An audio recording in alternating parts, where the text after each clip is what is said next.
Kufungwa jela kinyume sitwaenda na haki. Kufungwa jela Weba kinyume sitwaenda na haki. Kufungwa jela Weba kinyume sitwaenda na haki. Kufungwa jela Weba kinyume sitwaenda na haki.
Pamoja twashinda, pamoja ndugu, pamoja twashinda, pamoja twashinda, pamoja twashinda,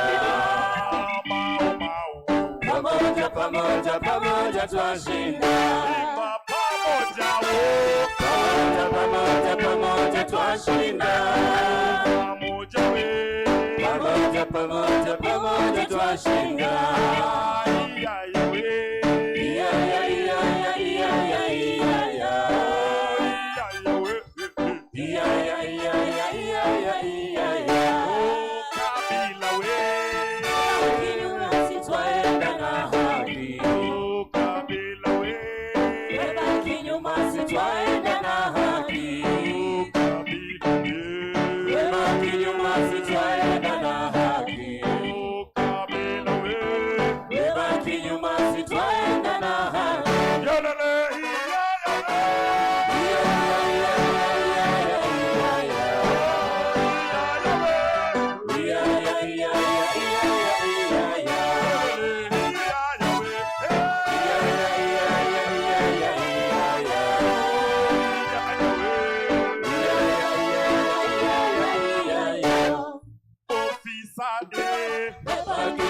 Sitwaenda na haki.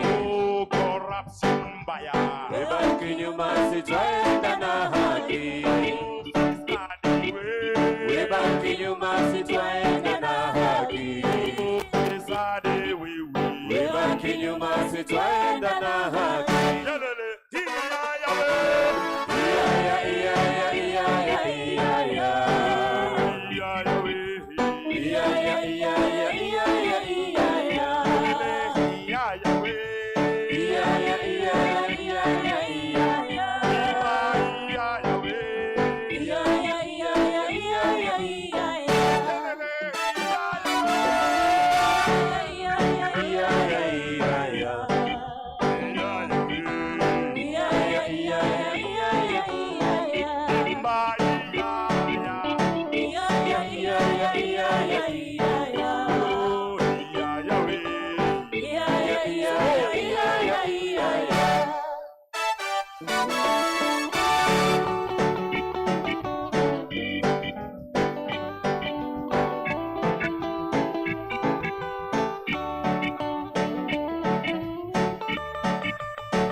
Viva! Viva Gituaka Hengari! Viva! Viva! Viva Wakenya! Viva! Viva Mau Mau! Viva! Viva!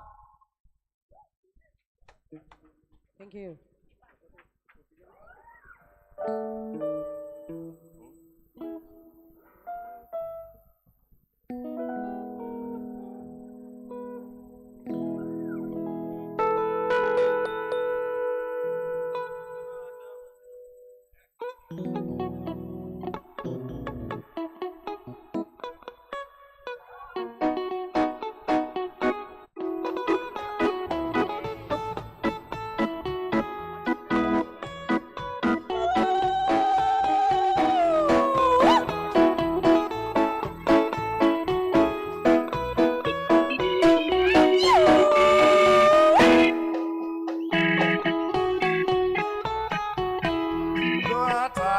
Nataka moyo wangu kulinda nafsi yetu, uangaze Afrika, lengo la ukombozi, lengo la ukombozi, tuzoe roho zetu kulinda nafsi yetu.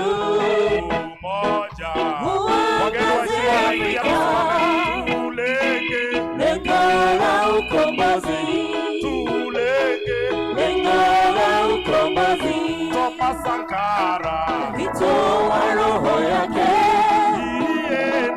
kulinda nafsi yetu, uangaze Afrika, lengo la ukombozi, lengo la ukombozi, alitoa roho yake kulinda nafsi yetu, uangaze Afrika, lengo la ukombozi,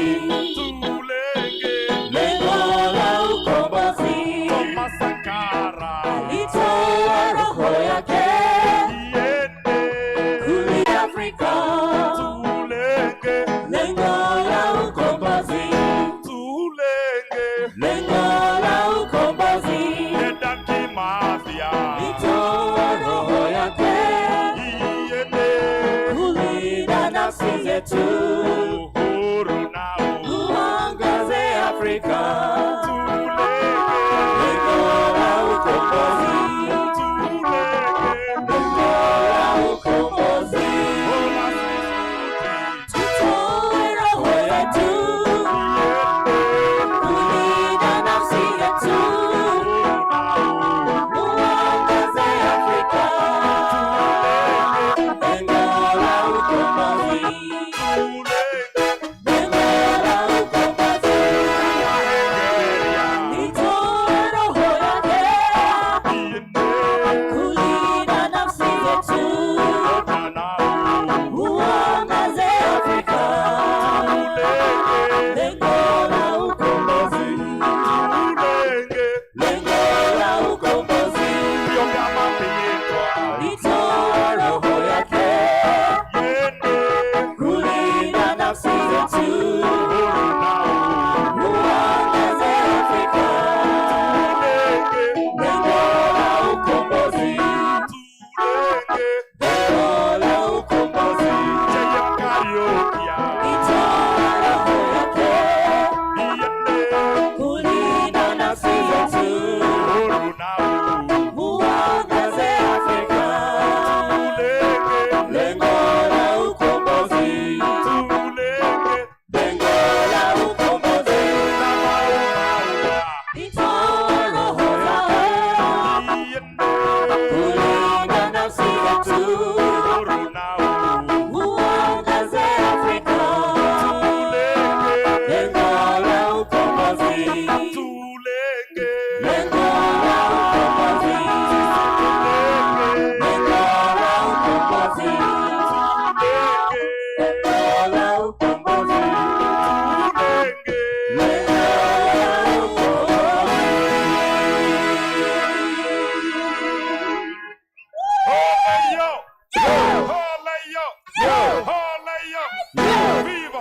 viva! Viva! Viva Mau Mau, viva! Viva! Viva Getoka Hengeri, viva! Viva! Viva Filmasho Modoni Kerema, viva! Viva! Viva General Madenge, viva! Viva! Viva General Rocago, viva! Viva! Viva Diego Neco, viva! Viva! Viva Pio Gamapito, viva! Viva! Viva Jayo Karaoke, viva! Viva!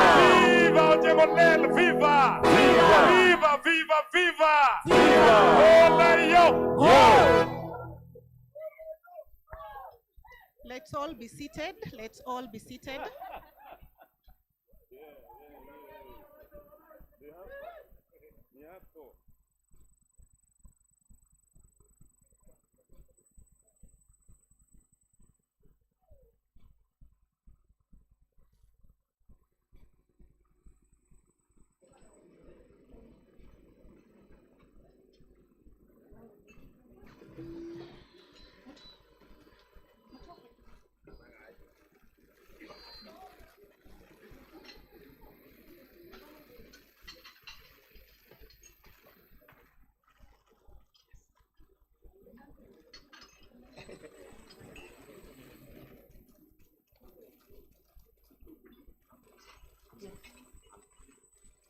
Viva comrades, viva! Viva comrades, viva! Wapi furaha? Okay, so let's all rise up for the national anthem.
Wakenya tupiganie katiba yetu. Wakenya, Wakenya, katiba yetu. Wakenya tutekeleze. Ole yo, Yo! ole yo, Ho! viva Mau Mau, viva, Viva! viva Mau Mau, viva, Viva! viva mama yetu, viva, Viva! viva Wakenya wote, viva. Mwamukiri magongo na mandwairo, ayuri mbele tutingihotwo nithu, muhene nyaga twakuhoya, ituhoyaga kwendani na gitio, natha nyingi cia wendo wa rũrĩrĩ, wĩiguano wa gĩkũyũ na mũmbi, mwene nyaga twakũhoya, ĩka matimu ũrũagĩrwo kombo, ciaita ikĩrũĩra bũrũri, itingĩirwo nĩ gĩkũyũ na mũmbi, mwene nyaga twakũhoya, nĩwe Ngai, nĩwe Ngai, Ngai wa maithe maitũ, nĩwe Ngai, mwene nyaga, Ngai, nĩwe Ngai. Thai, thathaia Ngai, thai. Thai, tuthathaie Ngai witũ, thai. Amani, amani, Mungu wetu, amani. Thank you very much. Let's be seated.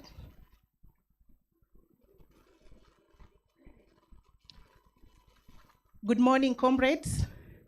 Good morning. Ladies and gentlemen, we welcome you to this momentous event. It's also a timely event where we, as Kenya Human Rights Commission, continue to celebrate our heroes and heroines in the struggle, in the liberation struggle of this country, Kenya. And so today, we are going to be freeing 3 birds with 1 key. So we will be launching the Mau Mau Foundation website, the Mau Mau Foundation itself, and also a memoir. So today is a celebration for us as the Kenya Human Rights Commission and the Mau Mau War Veterans Association. It's also important that we mention that this event is organized by Kenya Human Rights Commission and the Mau Mau War Veterans Association. And on behalf of the 2 organizations, my name is Annette Nerima Majoni and my colleague Martin Mavenjina. We will be the moderators of the event today. And so we take this opportunity to welcome you all and at the same time extend our appreciation for your presence here today. So thank you very much for coming. We are behind schedule, and so for that reason, we will not be wasting much more time, but delve into it. So thank you so much for coming again. So we will move straight into the program, but we also have Mwingai here, who is also part of the Mau Mau War Veterans Association. He will be assisting us with the interpretation, because looking in this room, we have representatives of the Mau Mau War Veterans Association who largely understand the Kikuyu language and a bit of Kiswahili, so he'll assist us to just ensure that everybody is comfortable and they are able to understand and follow the program as we proceed. So without wasting much more time, let's dive into the program by welcoming the Executive Director of the Kenya Human Rights Commission, Mr. Davis Malombe, to make or to deliver his opening remarks. Mr. Malombe, karibu.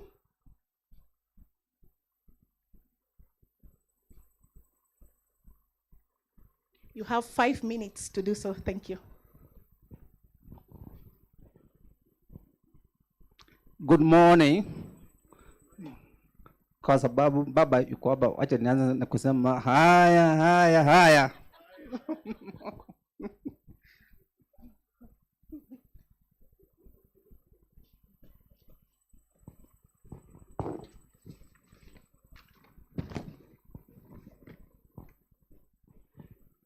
Because of time, I would be very brief. First is to welcome you to this event, which, as you have been informed, we have hosted with Mau Mau War Veterans Association, and we are also bringing on board many other stakeholders, including people from Mwindimbingu, and other groups which have suffered also colonial atrocities, and also some have also suffered during the times of Moi, the Nyayawas group, among others. So this is a combination of a long journey we have been part of from 2002, and I know my colleagues will be speaking about this. I remember Wanjiku Miano around 2003 telling me the board has sent her to go to Kenya National Archives to get information about Mau Mau. So this is a journey we have traveled from 2002, and it has also been part of our conversation and also leadership on the transitional justice work in the country for the last 20 plus years. So this journey has had many challenges and also many achievements. And a part of the major achievement was, of course, the settlement, which came in June 2013, where there was a statement of regret, of course, from the British government. There was also a bit of token. We call it token because there's no way you can compensate people who have fought and suffered in this country. And of course, there was a bit of commitment to erect a monument. But that was also not the end of this struggle.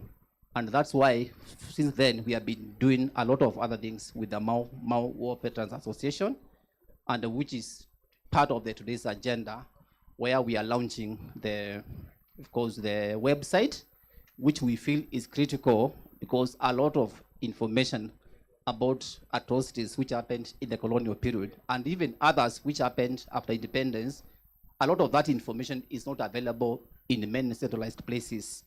So we feel that website was critical. And of course, together with the War Veterans Association, we came up with the idea of registering the Mau Mau Foundation, which is going to take this work forward for posterity.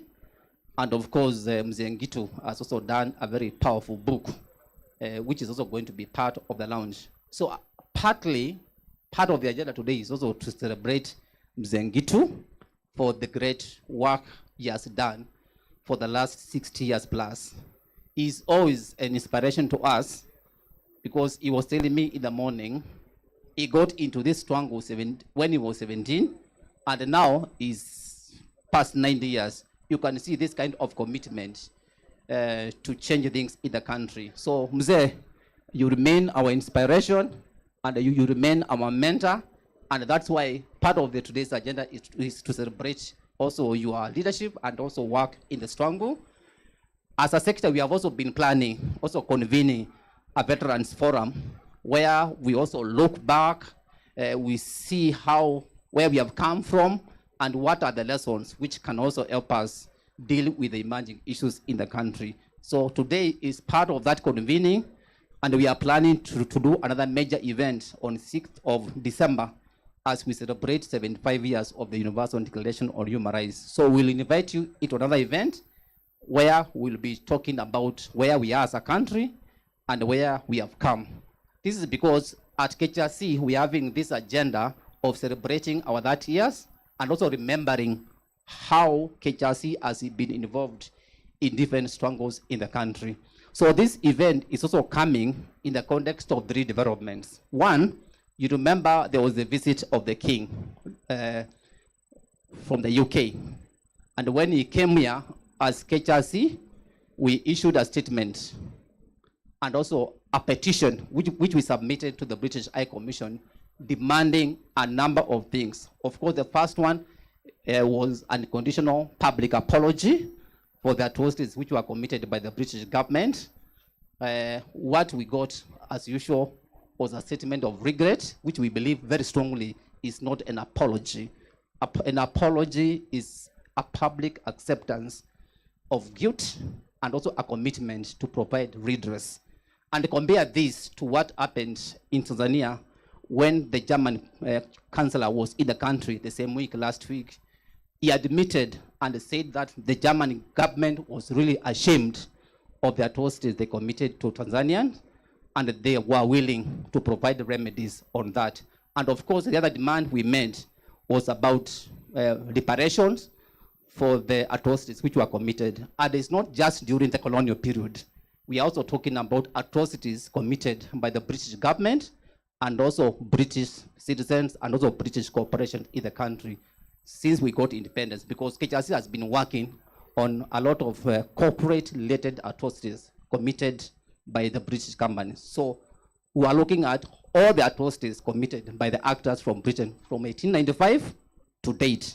So there was very little conversation about the atrocities which have been committed after we got independence. So we are still pushing for those demands, and we hope the British High Commission and the British government is going to call us for a meeting as they indicated when we issued the statement last week. Number two, this is also coming in a context where on Friday last week, we had a field visit with the Senate Committee in charge of Legal Affairs and Administration of Justice in Ngelani, where Mwindi Mbingu was also leading a struggle in 1938. So we are happy the Senate has also taken up this issue of dealing with colonial atrocities, and they also committed to have a process where they are going to document and deal with everything the British government did in the country during the period they were here as colonizers.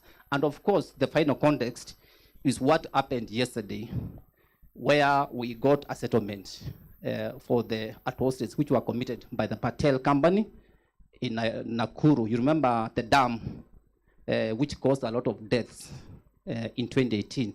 We have been part of that struggle, and yesterday we had a bit of settlement where the government also committed to pay remedies to more than 50 people who lost their loved ones and others who lost their lives. So what we are saying is when it comes to dealing with past atrocities and also emerging injustices, we remain very committed until justice is delivered according to UN guided principles on the right to remedy, which talks about effective reparations, unconditional apology, rehabilitation, which is providing psychosocial support to people who suffer in those struggles, and of course the satisfaction, the process of negotiation when it comes to these atrocities. The people who suffered must be involved and must be satisfied. And finally, because of moving things forward, there must be a guarantee of national reputation, because there's no point of providing remedies for the past and you continue committing human rights violation within the current and the future context. So with those remarks, I just want to challenge us to remain committed to pushing for the implementation of the Constitution of Kenya, because in Article 19, the Katiba is very clear that this country is going to be run on the basis that the Bill of Rights is going to be the framework for governing the country, not these economic models we have been seeing being advanced by our government for the last 10 years. I think we have a context where our leaders think by running the government in the Chinese model, where the economy, the delivery of the economy is everything, does not transform change to the people, especially economic and the social cultural rights, which can also be framed as economic and social development. So with those few remarks, I want to wish us a very insightful conversation and indicate that we are going to be having more and more engagements. So Mzee Ngitu, we congratulate you and salute you for the investment, political investment you have put into this struggle. And of course, Baba, our chairman David are there, and the many others who are in this space. Thank you so much.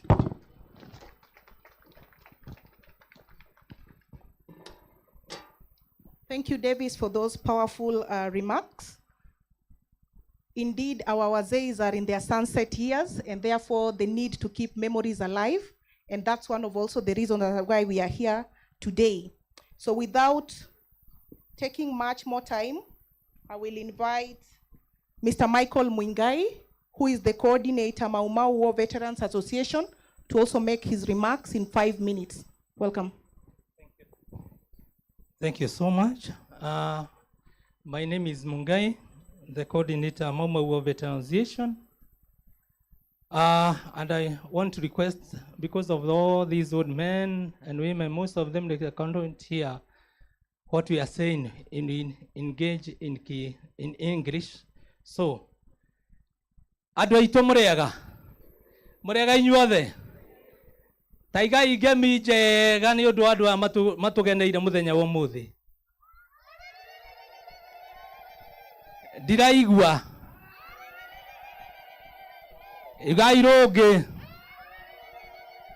ugai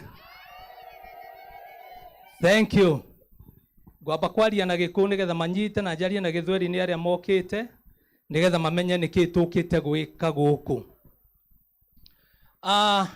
Nitukoretwo twaririirie uhoro uyu na ni wa mbere ngwamba gucokia ngatho. I'll announce it in English afterwards.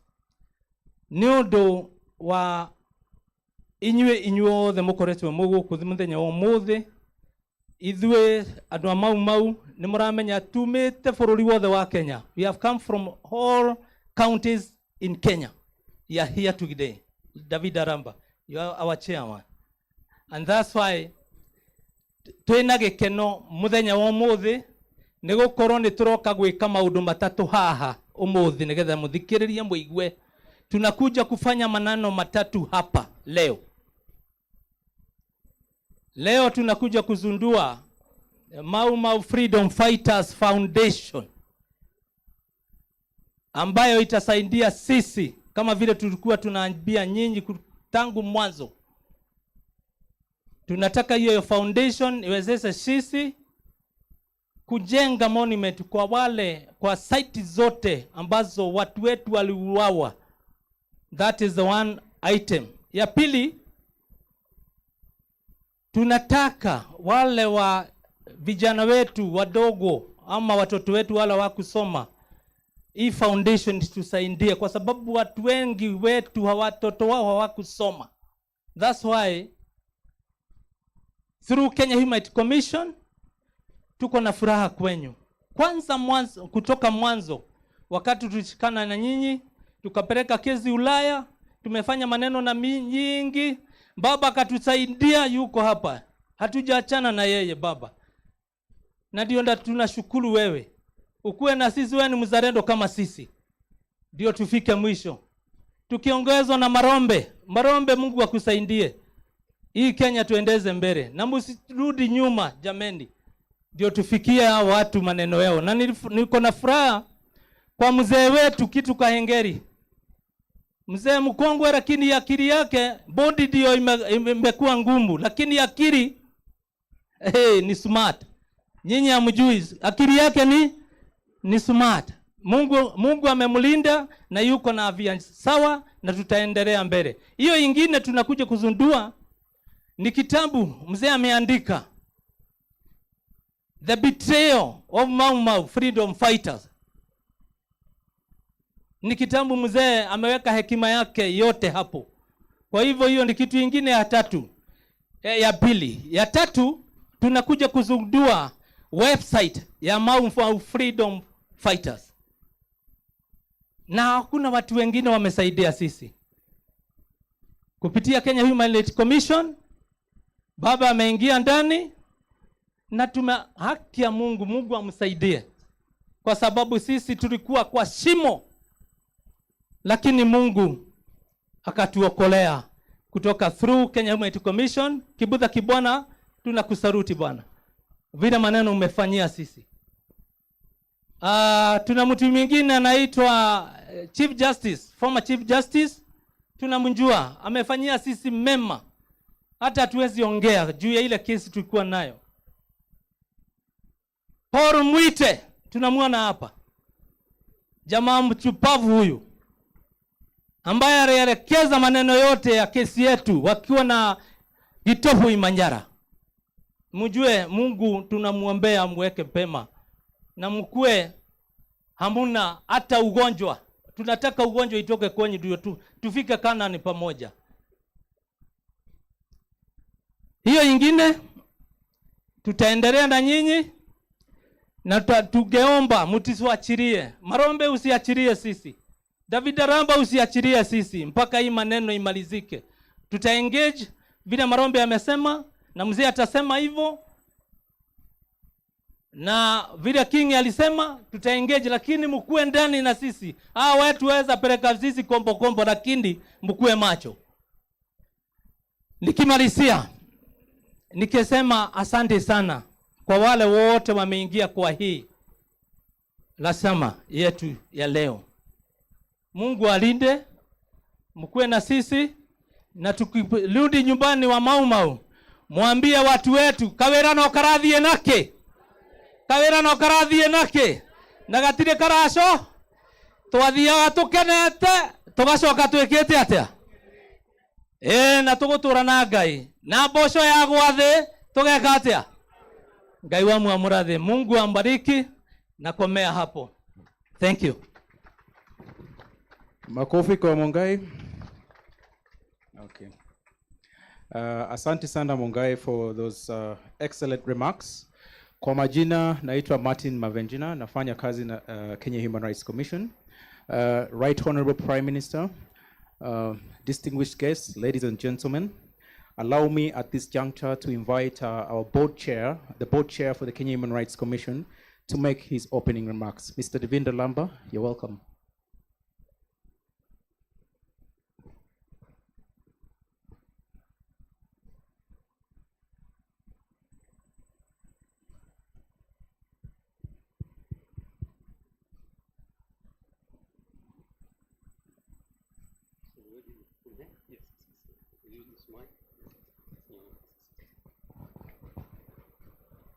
Mzee Gitu Kahengeri, Right Honorable Prime Minister Raila Odinga, Mashubja ya Mau comrades, hamjambo zote, hamjambo tena, asante. On behalf of the Board of Directors of the Kenya Human Rights Commission, I would like to extend their sincere appreciation to Davis Malombe, senior management and all the staff of the Kenya Human Rights Commission and the Mama War Veterans Association for the achievement that we are commemorating today. That is the establishment of the Mama Freedom Foundation, the release of the memoir, and the website. The association, as you know, was prescribed from the colonial times throughout the independence period by the governments of Kenyatta and the governments of Moi. It was the NARC government that registered the association, and that was because it was a demand put on the table to the NARC opposition before the elections that they would register the association, among other demands. Now, 20 years later now, that was 2003, we have reached a new milestone. We have never given up the struggle, and the struggle will continue. What I would like to do is to speak briefly about one of the components of the out-of-court settlement, and that was the establishment of a monument towards the victims of torture and ill treatment during the colonial era. As you know, I have been in the movement, I've been in KHRC. When we were told that there would be such a monument that will be established, I went to work as an architect. What the impression I got, what the British government wanted was maybe to put some physical feature somewhere in the city with a plaque with appropriate text. I started to work with KHRC and with architect Diana Lee Smith, my partner, who is here with us this morning. Most of you who know her worked on the memorial. So when the committee was established for the establishment of the memorial, we wanted the committee to make some key decisions before any architectural design work was commenced. One was that we wanted a memorial site which was in a public space within which the memorial will become a place. The Nairobi City County that was part of the committee, plus the British Embassy, National Museums, KHRC, and the veterans, with two of us just simply as ex officio members. The county gave us the site where we wanted, that was next to the Freedom Corner. The next thing, we tried to help the committee to make a decision that this memorial will be a place, not a statue or where you can't interact, but it must tell the whole story, and it must have a narrative. So we agreed to have 12 panels, or plaques as they're called, to tell the story. And they were created by the committee, but all of them had to be approved by the Foreign Office. But in the process, when we were creating the narrative, it was not easy. There were tense moments. There were objections from the British Embassy on the use of the word Mama for Land and Freedom Army and many others. We stood our ground, and finally they had to send it to Foreign Office, and some of the panels had to be approved by William Hague, the Foreign Secretary. So that was a struggle. We achieved that. After having achieved the site and the concept and this, the committee decided to hold an architectural competition. So both of us left the committee because we wanted to enter the competition. The competition was organized by BORAC, which is the registration body of quantity surveyors and architects, according to the rules and regulations, and they established a jury. So architect, me and Diana entered the competition, and we won it. And that's the memorial that you see. What is ironic here is that our colonial masters established a memorial towards the victims of torture and ill treatment. But our own government so far has done nothing to memorialize the human rights abuses in Kenya since 1963 as a form of symbolic reparation as recommended by Truth, Justice and Reconciliation Commission. Isn't that ironic? It is. It's very ironic. And the current government has no interest anyway. Okay? So, Mungai mentioned about memorialization, which is a form of symbolic reparation, and that is by our governments as well as the British government. It's not just the British government any longer. And this is all detailed in the Truth, Justice and Reconciliation report. Struggle continues. I thank you for your attention. Asante sana.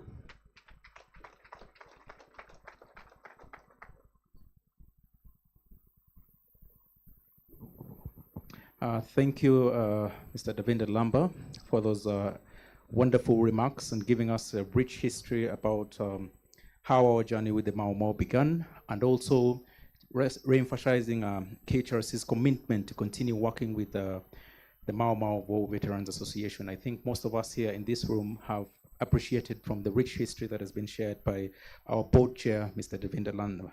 So, distinguished guests, ladies and gentlemen, in the interest of time, kindly permit me to go to the second segment of our program that will entail sharing of experiences and demands by leaders of other liberation movements.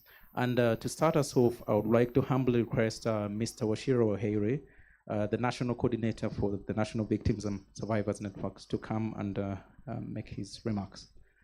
Mr. Waheire.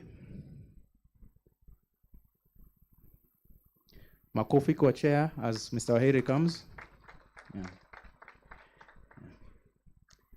Karibu. Asante sana. Asante sana.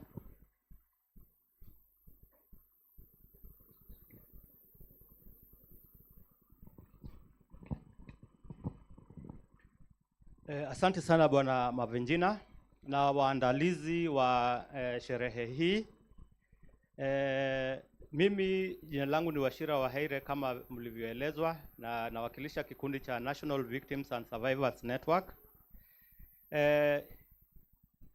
Kama mwenzangu Bwana Malombe alivyosema hapo awali, hii safari imekuwa ni safari ya muda mrefu. Ilianza miaka ya 2002 na ni safari bado ambayo hapa sio kikomo cha safari yenyewe.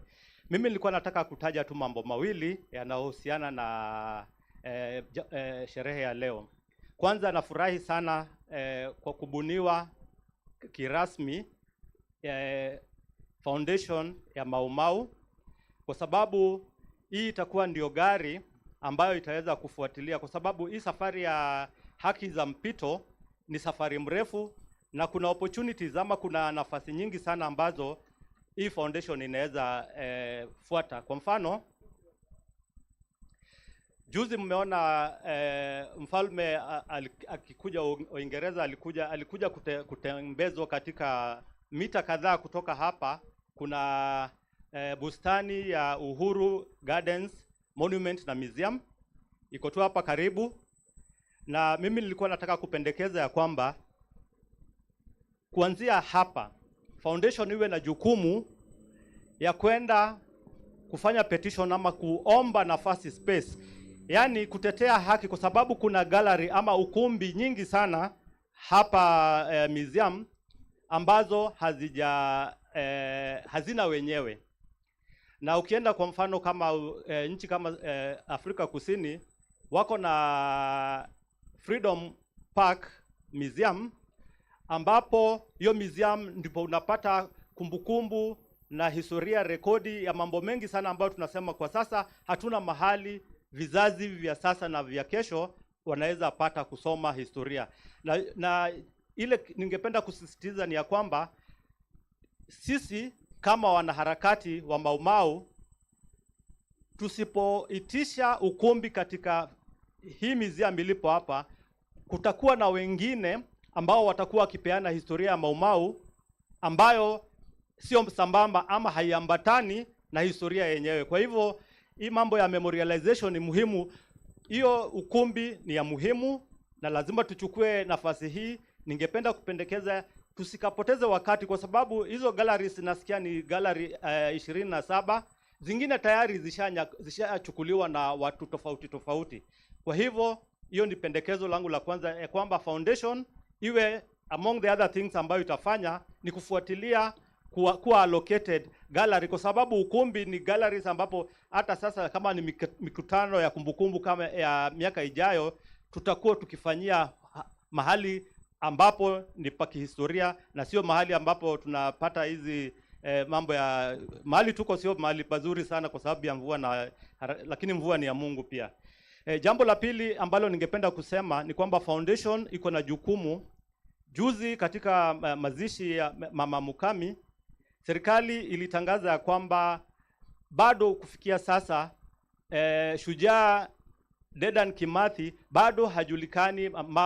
Anajulikana, lakini serikali haitaki kusema ama kutoa ni wapi, ili mabaki ya shujaa yafukuliwe kutoka mahali yaliko, yapewe mazishi ambayo ni ya state ama ya, kwa sababu kusema kweli Mau Mau na Dedan Kimathi ndio walipigania kiasili historia, ukombozi ama uhuru wa nchi hii. Kwa hivyo ningependa hata foundation tuchukue jukumu.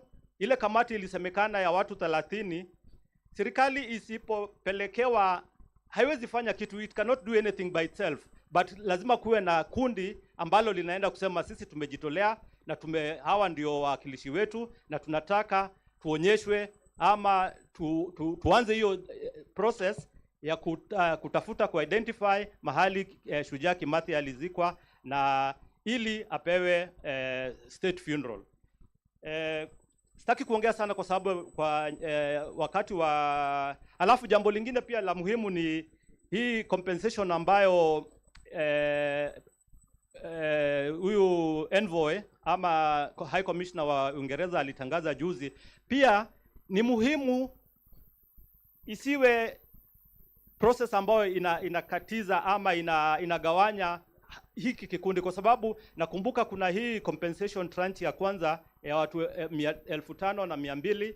Kuna wengine sana zaidi ya 10,000 ambao walijiandikisha na bado pia wanasema walitengwa, lakini sasa ni nafasi mzuri pia wajumuishwe, na hii foundation pia inaweza ongoza na njia ya include, iwe an inclusive process ya kupigania reparations. Alafu pia jambo la muhimu pia ni jambo la mashamba, kwa sababu isiwe ya kwamba kama sasa kulikuwa ilikuwa wimbo tutapigania mashamba yetu, isiwe tu ni wimbo, ni jambo la muhimu sana, kwa sababu mashamba yako katika nchi hii, na shujaa na vijana descendants wa Mau Mau walioko na wale hawako, hizo mashamba ziko na zinajulikana. Kwa hivyo pia foundation inafaa pia kutia maanani jambo la kutafuta ama kupigania na kuitisha jambo la mashamba. Asanteni sana.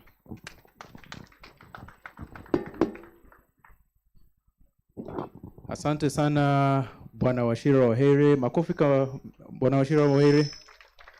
Yeah. Okay. Distinguished guests, ladies and gentlemen, kindly permit me to invite our next speaker, Ms. Jackie Mutere, the Executive Director of Grace Agenda. Jackie, karibuni. Thank you. Good morning, everyone, and all protocol observed. I will take advantage of the interpreter atawatafsiria, kwa sababu nikianza kuongea Kiswahili nitamix masala na watu hawataelewa ni nini ninasema. Na wasalimu nyote katika jina la mashujaa. Shujaa oye! Mashujaa oye! Wamama oye! Asanteni sana. Naitwa Jacqueline Mutere, and allow me to speak in English. I stand here to represent a certain constituency of people that are not really represented within the Mau Mau, but I beg and I know that they exist, survivors of sexual violence. And I know Wamama, the women who are here, the women who are represented here went through a lot of violations, and specifically sexual violence. And when I mean sexual violence, I mean the entire raft of abuse on a woman's body.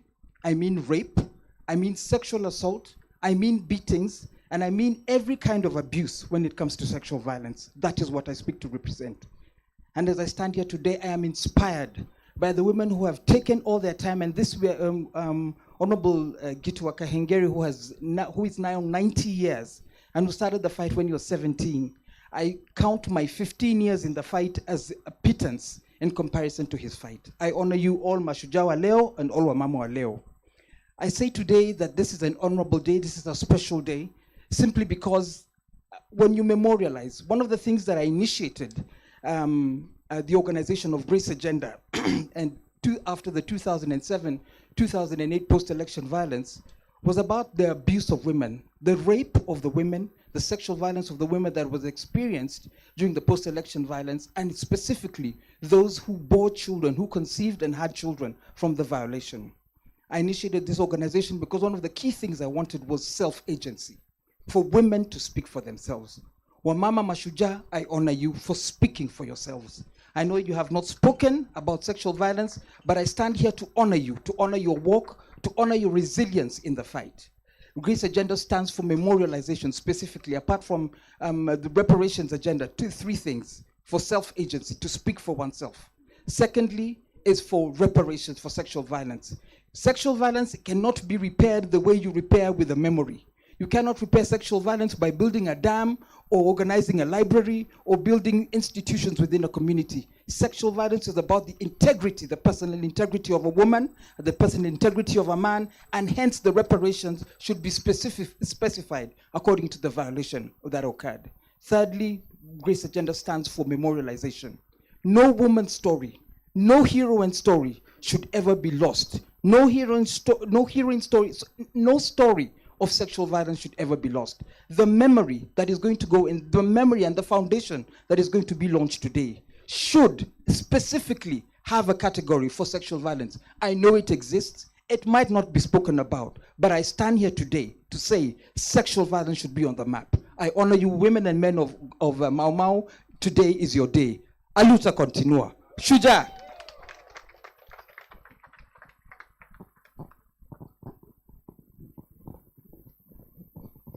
Thank you so much, Jackie. Jackie is a contemporary Shujaa. And thank you, Jackie. You say we cannot repair sexual violence with infrastructure, but rather reparation. Asante sana. So we are going to continue with the sharing of experience and demands of leaders from the different foundations and liberation movements. We will now invite Kipchoge Arap Chomu, who is the Secretary General, Koitalel Samoei Nandi Foundation. Karibu.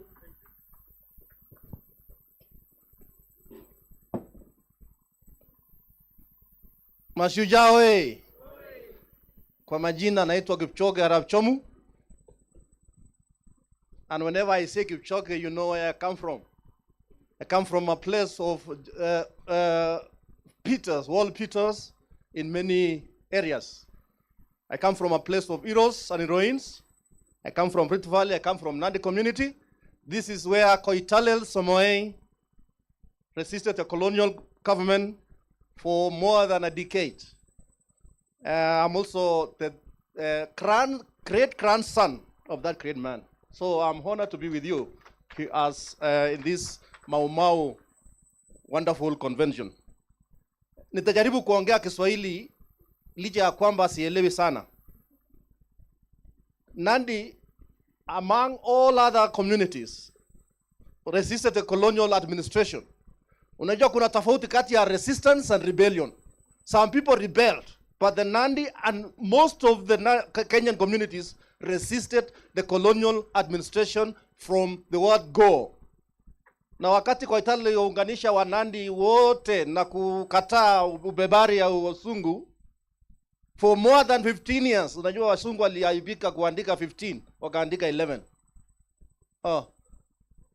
Ningependa nishukuru kwanza kwa the organizers of this function, kiongozwa na Mau Mau veteran, kiongozwa na my senior citizen Kitu wa Kaingeri, pamoja na Kenya Human Rights Commission, Bwana Davis Malombe, shukrani. All protocol observed. Koitalel Samoei led the great Nandi resistance, the longest in Eastern Central Africa. Na wakati ilipofika 19 October, wakati Wasungu waliona kwamba hawa watu hawatashindwa, wakasema tukutane tufanya peace conference. That never was. Na sio Koitalel peke yake alipigania uhuru ya nchi hii. Let me say it categorically without fear of contradiction that every community in Kenya walikataa Wasungu and they participated. Koitalel, huko kwetu kuna sport moja inaitwa relay. Tunapenda relay sana. Ingawaje tunapenda marathon zaidi, but relay is the most interesting. Relay kuna 400 meters relay. When unashika pattern, unaambiwa get on your mark, unakimbia, unaenda round moja, unapatiana. So I likened the freedom struggle to 400 meters relay. When Koitalel started resistance as early as 1890s, akapatia pattern Mekatilili wa Mensa. I think this was a mixed relay. Unajua kuna wameintroduce nowadays mixed relay ya wanaume na wanawake. So hii mixed relay wamekopi kutoka kwetu wa Kenya. So he handed over the baton to Mekatilili wa Mensa, the great woman who slapped the white man. Huko watu wa Mekatilili wako hapa. Wakina Mekatilili. Wakati Mekatilili alipomaliza ya lapi yake, akapatia mwingine anaitwa Mora. Mora akapatia Otenyo. Otenyo akapatia mwingine kutoka huko Northeastern. Northeastern akapatia mtu kutoka Nyanza, Luo Nyanza. That is why our brothers and sisters from Luo Nyanza are here. Mwingine akapewa mwingine kutoka Western Kenya, the Abaluya nation. This is a struggle from each and every community. Finally, Washujaa wa Central Kenya wakiongozwa na Midfield Marshal Dedan Kimathi wakashika the baton na tukapata uhuru.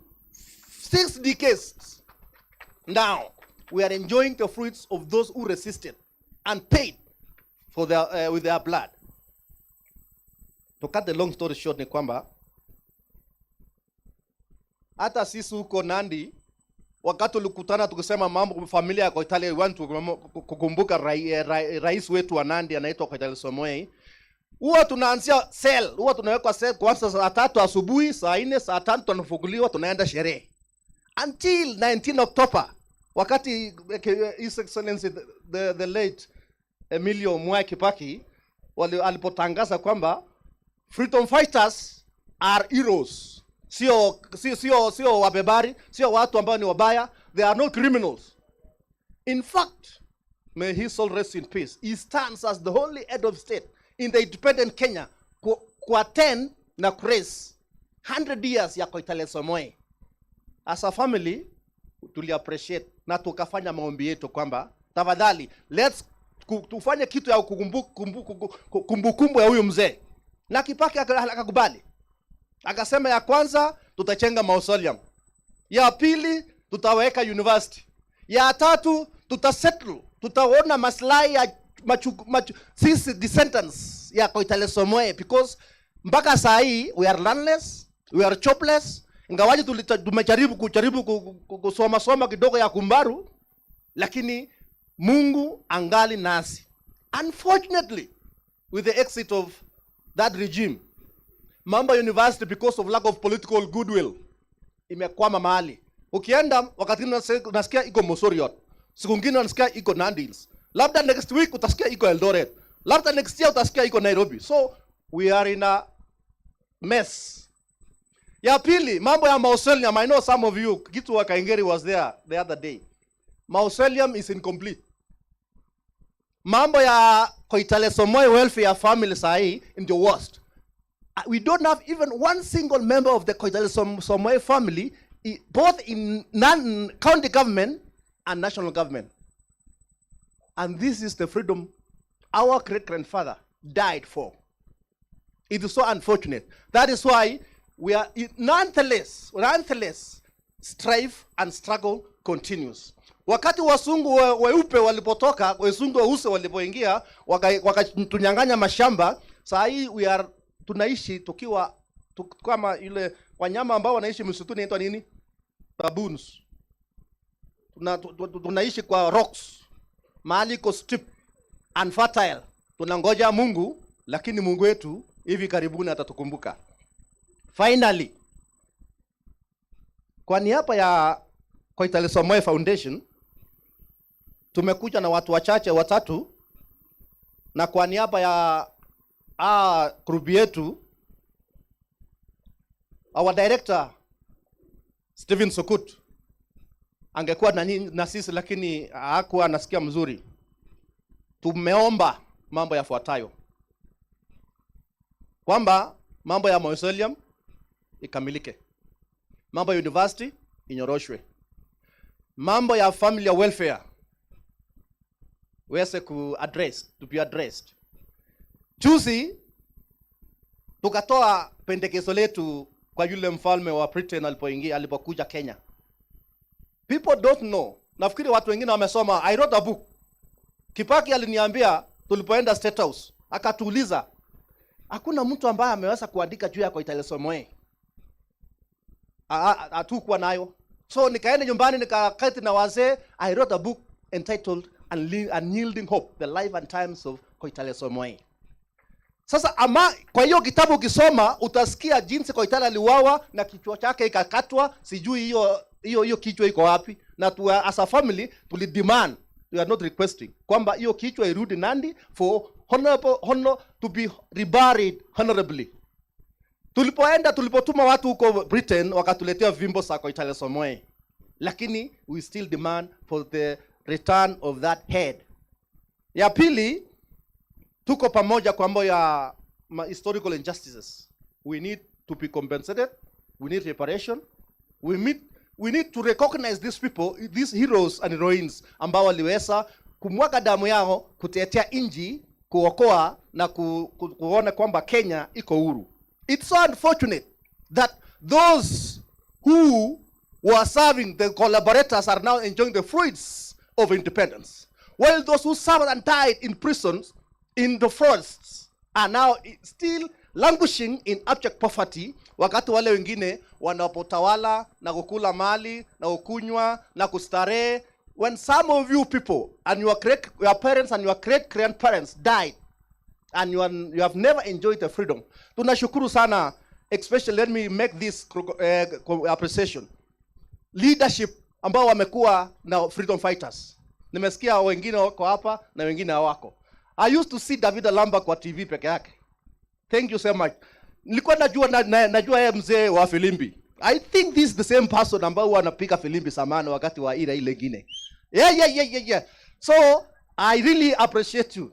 And all these other leaders, lawyers, Paul Mwite, na yule lawyer mwingine ambao wakati mwingine the only lawyer ambaye alipenalize mama mwingine mkubwa hapa alipochapa kofi aliposema mama mwingine ambaye haistahili wanaume. You remember that story? Maybe nyinyi msome news. I really appreciate those leaders ambao wako pamoja na freedom fighters. With those few remarks, may God bless you, may God bless Kenya, may God bless freedom fighters. Thank you very much. Asante sana Kipchoge, and thank you very much as well for sharing or giving an account on historic events, and also for pointing out the coordination by different communities in the liberation struggle. And I think all of us know that united. So clearly we've learned, and I know in this room we have the Gen Zs. Today is a day for us to learn, the Gen Zs. I'm not one of them, but it's an opportunity to learn. So thank you very much. We have also taken note of the demands and asks, and I believe the relevant authorities have also taken note of the same. So we quickly move to the Mwindi Mbingu Foundation. We have a representative, Mr. Luka Kituku. Karibu sana.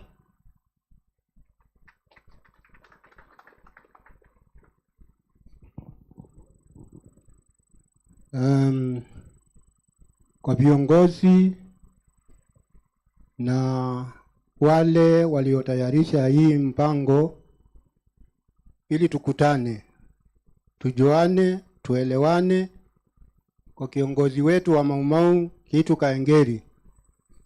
Namuona baba Gwambo ako hapo karibu. Nasema Gwambo sababu baba yake nilikuwa naye wakati mmoja tukitengeneza chama ilikuwa inaitwa KPU. Na hiyo mzee ilikuwa nampenda sana. Wakati mmoja aliambiwa apewe uhuru, akasema hawezi akachukua uhuru watu wakiwa kwa jela. Kabla sijaendelea na niseme yangu, watu wengi hawajui Kaengeri kama ndio alikuwa mjumbe wa kwanza wa Njunja. Na watu wengine hawajui kwa nini Kaengeri aliwacha kiti ya MB. Tulipopata uhuru tulikuwa tunafikiria mashamba tutapewa bure. Tukaanza kuhusiwa mashamba. Kitu Kaengeri akasema hata kuongoza kama MB nimeacha. Nipikanie wenzangu wapate mashamba. Na ile mashamba ikaenda. Na wengi hawajui, hata sijui kama yeye mwenyewe anakumbuka aliacha kwa nini akiwa MB wa Njunja. Akaacha hiyo kiti, apikanie nini? Hiyo. Haya, yangu mimi ni majina naitwa Lucas Kituku Mutuma kutoka upande ya Machakos. Mimi ni kiongozi wa Mwindi Mbingu Memorial. Mwindi Mbingu mnamkumbuka hata mkienda Nairobi kuna street inaitwa Mwindi Mbingu. Mwindi Mbingu wakati wa koroni walipokuja walikuja wakakuta wa Afrika sana sana upande ya Ukambani. Wakamba wakiwa na mashamba kubwa, wanalima, wanalisha ng'ombe zao, na wakasikia uchungu. Wakaona si mzuri Wakamba wakae wakilima huko. Wakaanza kuwasukuma kutoka hapa Embakasi mpaka huko Ngelani.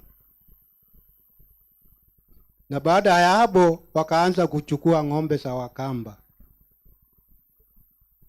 Na wanaanza kupeleka kuchinja. Wakichinja zile ng'ombe wanapelekea wale watu wakilikuwa napikana huko Ethiopia na nchi zingine askari.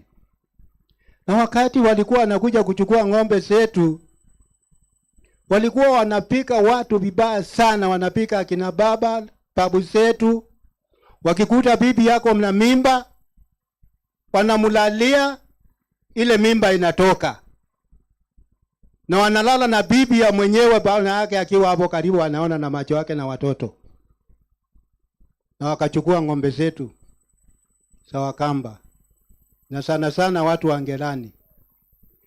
Na nashukuru watu wa Human Rights kiongozwa na wana Marombe, kina Washira, kina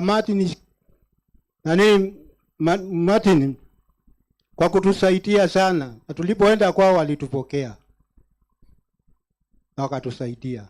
Na nakumbuka kuna wakati moja tulikuwa na kitu Kaengeri, tukija kulaunch hiyo chama ya Muhindi Mbingu. Na waomba musikae chini na musichoke, muone watu wa Ngelani wamelipwa ng'ombe zao, maana kutoka wakati huo mpaka wa leo wajinga ndio wengi, watoto hawakusoma. Hatukusoma, na hata mimi sikusoma, sababu baba wangu alisumbuliwa, wakashikwa, wakienda huko Kajiado kukutana na gavana, anaanza kuwatusi, anawapika. Mpaka hata siku moja mzee mmoja akauliza gavana, tunakuomba uambie mzungu, uambie Mungu wa wazungu awache kusumbua Mungu wa Wakamba. Na wakati huo walikuwa wanalala hapo, njaa inawapata, hata Wahindi wanawasaidia, Kikuyu wanakuja wanawasaidia na chakula. Na hizo ng'ombe ndio tulikuwa tunanoa bibi nazo, na watu wengi hawakupata mabibi, watoto wetu hawakusoma. Hata wa leo tuko kwa taabu. Nakumbuka siku moja papa akilia kama mtoto, anatoka Kariokoo, alienda akakaa kama wiki 2-3, kurudi anaanza kulia, anatuliza, msisi watoto tutakwenda wapi? Ng'ombe simeenda, mama ni huyu ni mgonjwa, mama ni huyu wamepikwa, hata wanalala na bibi zao, wanalala na mama yenu, tukiwa karibu tunaona na macho yetu, watoto wanaona. Hii watu walisumbua sisi sana.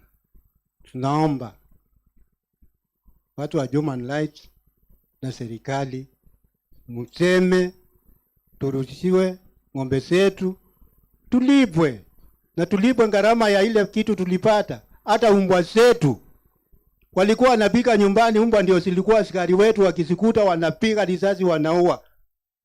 Na wakati huo tulikuwa na maziwa ilikuwa ni mingi sana, na tulikuwa pande pea maziwa kwa sufuria ama kwa sahani, tulikuwa tunashimba chini, tunapatia umbwa zetu maziwa, tunasiwekea hapo chini, sababu maziwa ile kwa nyingi sinakulia hapo, na ndio walikuwa askari. Wakikuta ile ng'ombe imekonda, wanapiga risasi wanaua, wanachukua ile ni nzuri. Na ukihesabu kutoka hapa Embakasi mpaka huko Ngerani mpaka huko nini, sasa hatuna bahali ya kulima, tumekuwa kama masikwata. Hata hatuna bahali pa kulima, hatuna ng'ombe, watoto wetu hawakusoma, watu wengi ni wajinga, hawajai kusoma, watu wengine ni maskini. Na hizo ng'ombe ndio tulikuwa tunanulia watoto wetu mabibi naso, na watoto wengi hawakupata bibi, sababu huwezi ukubaliwa na mtu uchukue bibi yake, mtoto yake, huna ng'ombe, huna mali. Tulikosa mali. Ya mwisho nataka kusema, Kenyatta akitoka jela, wakati alikuwa anatoka jela, walikuta hata na mimi niko jela na watu wengine. Unajua ni kwa nini? Tulishikwa kwa ajili ya kutengeneza hii bendera ya taifa, na tukaichukua tukaipeleka mpaka Rungitu kwa kina Kibaki, tukaonana na yeye ndio wachakua ile bendera inaweza kuwa ndio bendera ya taifa. Ili nifunga. Na wakati tulifungwa, Jaramogi Oginga Odinga, Tom Mboya na Sikuku walikuja wakatuambia tunataka tuombe mzungu awaachilie muende nyumbani. Tukawaambia kama baba zetu wako jela, wacha hata sisi tukufe ndio tupate haki yetu.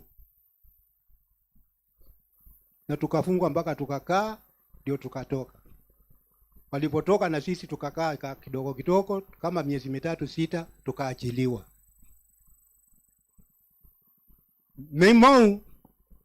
Mau walifanya kazi kubwa sana kupigania nchi hii. Wakati Kenyatta alichukuliwa jioni.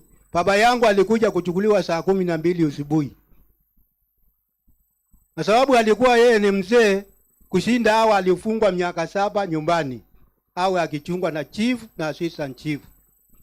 Akaambiwa hata hawezi, akaenda kwa kanisa kutoka kwake nyumbani nusu maili.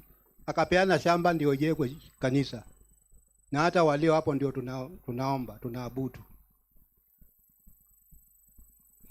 Na wakati ng'ombe ilikuwa ikichukuliwa, kuna kitu kimoja nataka niwaambie. Hii barua iliandikwa na gavana ikakuja kwa DC Machakos. Ilipata baba yangu akiwa hapo karibu kwa ofisi, akaichukua hiyo barua, akapelekea mtu anaitwa Kabulu. Kabulu akachukua hiyo barua, wakapelekea kiongozi wetu ambao ndio kiongozi alikuwa wa Wakamba kwa kupikania ng'ombe, anaitwa Muhindi Mbingu. Wakasoma, wakaona ng'ombe zote zitaenda. Muhindi akawaambia Elija, Mwalonzi na kina Mutuma, twendeti tukamuone roya yetu alikuwa anaitwa Ngandi. Wakachukua hiyo barua, akapelekea Muhindi mmoja alikuwa anaitwa Ngandi, wakampelekea hiyo barua. Ngandi alipopata hiyo barua akawaambia, sababu wakati hiyo Kenyatta alikuwa ng'ambo, akamwambia hakuna barua moja imewahi kutoka Kenya ikafika ng'ambo, na hii yenu itapika ng'ambo. Kenyatta wakati huo kulikuwa chama inaitwa KAU, Kenya Council African Union, ndio ilikuwa ya kwanza. Na kulikuwa na kaseti moja ilikuwa inaitwa Jicho, ndio ilikuwa Waafrika wanasoma sana. Hiyo barua ilipopika ng'ambo, Kenyatta alienda akaipata. Na akabakia simu akawaambia marwa manyu nini tete na ngarango na ngaitambugu. Na ndina mundu wakutezeredi yako tarambugu. Malikia aliposikia hiyo maneno akatuma tena ujumbe. Kwa nini Ngaba na ng'ombe za Wakamba zinachukuliwa? Watu wakaanza kupigwa, wakapigwa karibu kumalizwa shauri ya ng'ombe. Kwa hivyo tunaomba human rights na wale wengine, na hasa sana na kina Marombe, vile mlitufanyia, Mungu awasaidie maisha na waongezee. Najua hata nyinyi ndio mlipekania Mau na mtasiti, na Mungu atawaongezea masiku. Na ukitoka hapa, nataka uende ukasome kitabu cha Job. Uone kule kujiparisha na kujipandisha. Ati unajifanya wewe ni mkubwa. Uone vile mwisho wako takuwa. Usome kitabu cha Job mlango wa 20 kuanzia mstari wa 4 mpaka wa 11, na ukiwa na simu yako chukua usome na uone. Tafadhali sisi wananchi wa Kenya tuache kuondoa mkoroni na tupate mkoroni mambo leo. Tuache kuondoa mkoroni na tupate mkoroni mambo leo. Na yale unafanyia watu yako, na wewe jua siku moja utafanyiwa. Mungu wako na Mungu halali kitu kaengeri. Mungu akubariki sana na kuongezee siku. Marombe, hebu simama. Na mnaona huyu mzee huyu? Si kijana, ni mzee. Hao watu wamefanya kazi mingi sana. Tunawaomba mshikane na seneti, muone watu wa Muhindi Mbingu wamepatiwa haki yao. Asanteni sana na Mungu awabariki na walinde na wanemeshe. Asanteni sana. Asante Mzee Luka. Indeed, the impact of atrocities committed by colonialists continue to be felt. And he has said tunataka ng'ombe zetu. In other words, they need reparation, right? So the message has gotten home. Thank you very much. So we continue on that note, also acknowledging that atrocities continue and injustices continue to happen. And so we will be listening in from Swale Gidinji, who is a representative from Ndula Resource Center. He'll be sharing with us on corporate injustices. Welcome, Swale.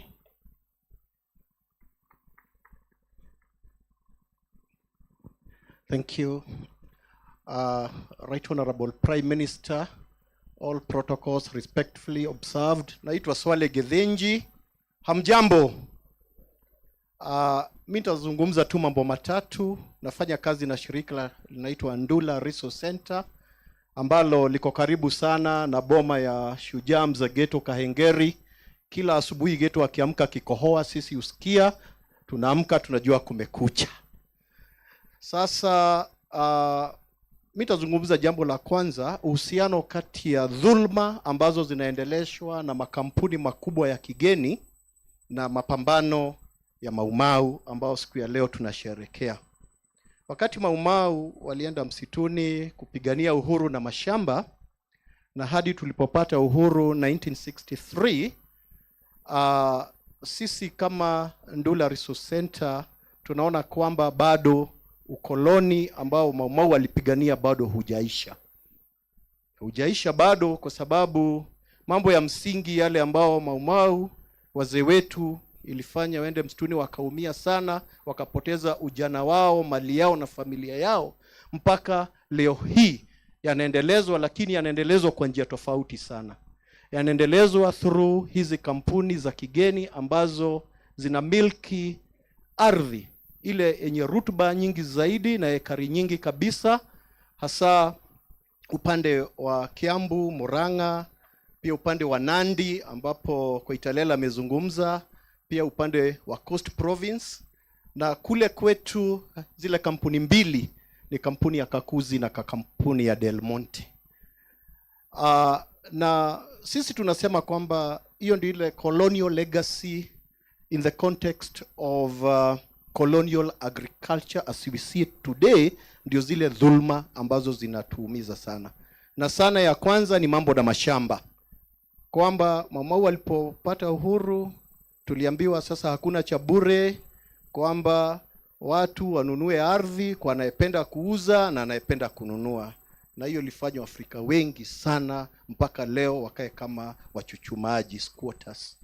Alafu pakatokea element ingine ya internally displaced persons ambao tuko na wengi sana upande wa Kakuzi, na tumekuwa tukipambana sana kuhakikisha kwamba ile vita wazee wetu walianzisha sisi tunaendelesha, ili kuhakikisha kwamba hizi kampuni kubwa zimerelease yale mashamba ambayo walinyakua kutoka kwa mababu zetu na ambao wanaishi katika hali ya umaskini sana mpaka siku ya leo. Na katika hayo mapambano tulienda National Land Commission na tulipata award tarehe 1 mwezi wa 3 2019, ambayo ilisema ya kwamba Kakuzi iachilie mashamba yote ya raia ama ya umma ambayo imekalia, ambao ni maelfu ya maekari. Na tulipopata hiyo award ni jambo la kusikitisha sana, hadi wa leo that award has never been implemented because Kakuzi PLC has been using the courts to ensure that award is never implemented. Na kwa hivyo action point ya leo katika mambo ya unyakuzi wa mashamba ambayo yanamilikiwa na haya makampuni makubwa ni kuomba wazalendo wote na stakeholders walio hapa tuungane pamoja kuhakikisha kwamba that award ya 1st March 2019 is implemented in totality. Na ya pili ni kwamba National Land Commission iresume kusikiza makesi ya historical land injustices ambayo yamekwama tangu Novemba tarehe 1 2018. Sisi ni Mau Mau wadogo na tuko na hiyo spirit kuhakikisha ya kwamba kazi iliyobaki we are going to finish together ili watu wakae na raha. Jambo la pili kuhusu dhulma ni masuala ya watu kunyanyaswa. Ulisikia wakati tulipopeleka kesi nchi ya ng'ambo pamoja na Kenya Human Rights Commission mwaka 2019, tuliweza kupata award kwa niaba ya Wakenya 85 ambao walipewa takriban ridhaa ya shilingi milioni 762. Hizi pesa zilikuwa ni za kulipa ridhaa wale wenzetu kutoka Kakuzi ambao walikuwa wamebakwa, na nimesikia mwenzetu akizungumzia swala la kubakwa kwa njia ya juu sana, waliopigwa na maaskari wa Kakuzi walipata hiyo ridhaa. Na zaidi ya hiyo pia tuliweza kupata what we call community reparations, ambazo ni mikakati ambao Kakuzi ilisema kati ya miaka 3 itaweza kufanyia jamii ili kwa njia ya kuwapatia kitu kinaitwa satisfaction. Though sisi hatukuridhika na hiyo community reparation program kwa sababu inakuja in the form of CSR. There's no way CSR projects can replace restorative and reparative justice mechanism. Those are two different things. Kwa hivyo sisi tumekataa kuengage na hiyo framework until they acknowledge that indeed waliweza kudhulumu watu wetu na wamedhulumu jamii zetu muda mrefu, waweze kuwapatia haki, lakini sio zawadi. We don't want that, and our communities are very, very serious about that. Jambo la tatu ni kwamba kila mara tukizungumza kuhusu dhulma za wafanyikazi, tunaambiwa tunyamaze. Hizi kampuni zinalipa kodi na ushuru mkubwa sana kwa serikali. Kodi na ushuru ambao hauna faida yoyote katika wananchi. Yes, they say they pay billions in terms of taxes, they say they create employment, lakini ile ajira ambao wanapatia watu wetu ni ajira ya mapato ya chini sana, poverty wages. Kwa hivyo si tumesema tunataka Wakenya wapewe haki kulingana na jasho lao, equal pay for equal work done, so that waweze kujiendeleza kiuchumi na kuendeleza familia yao, lakini isiwe their motto is together we grow and then they leave a whole community behind.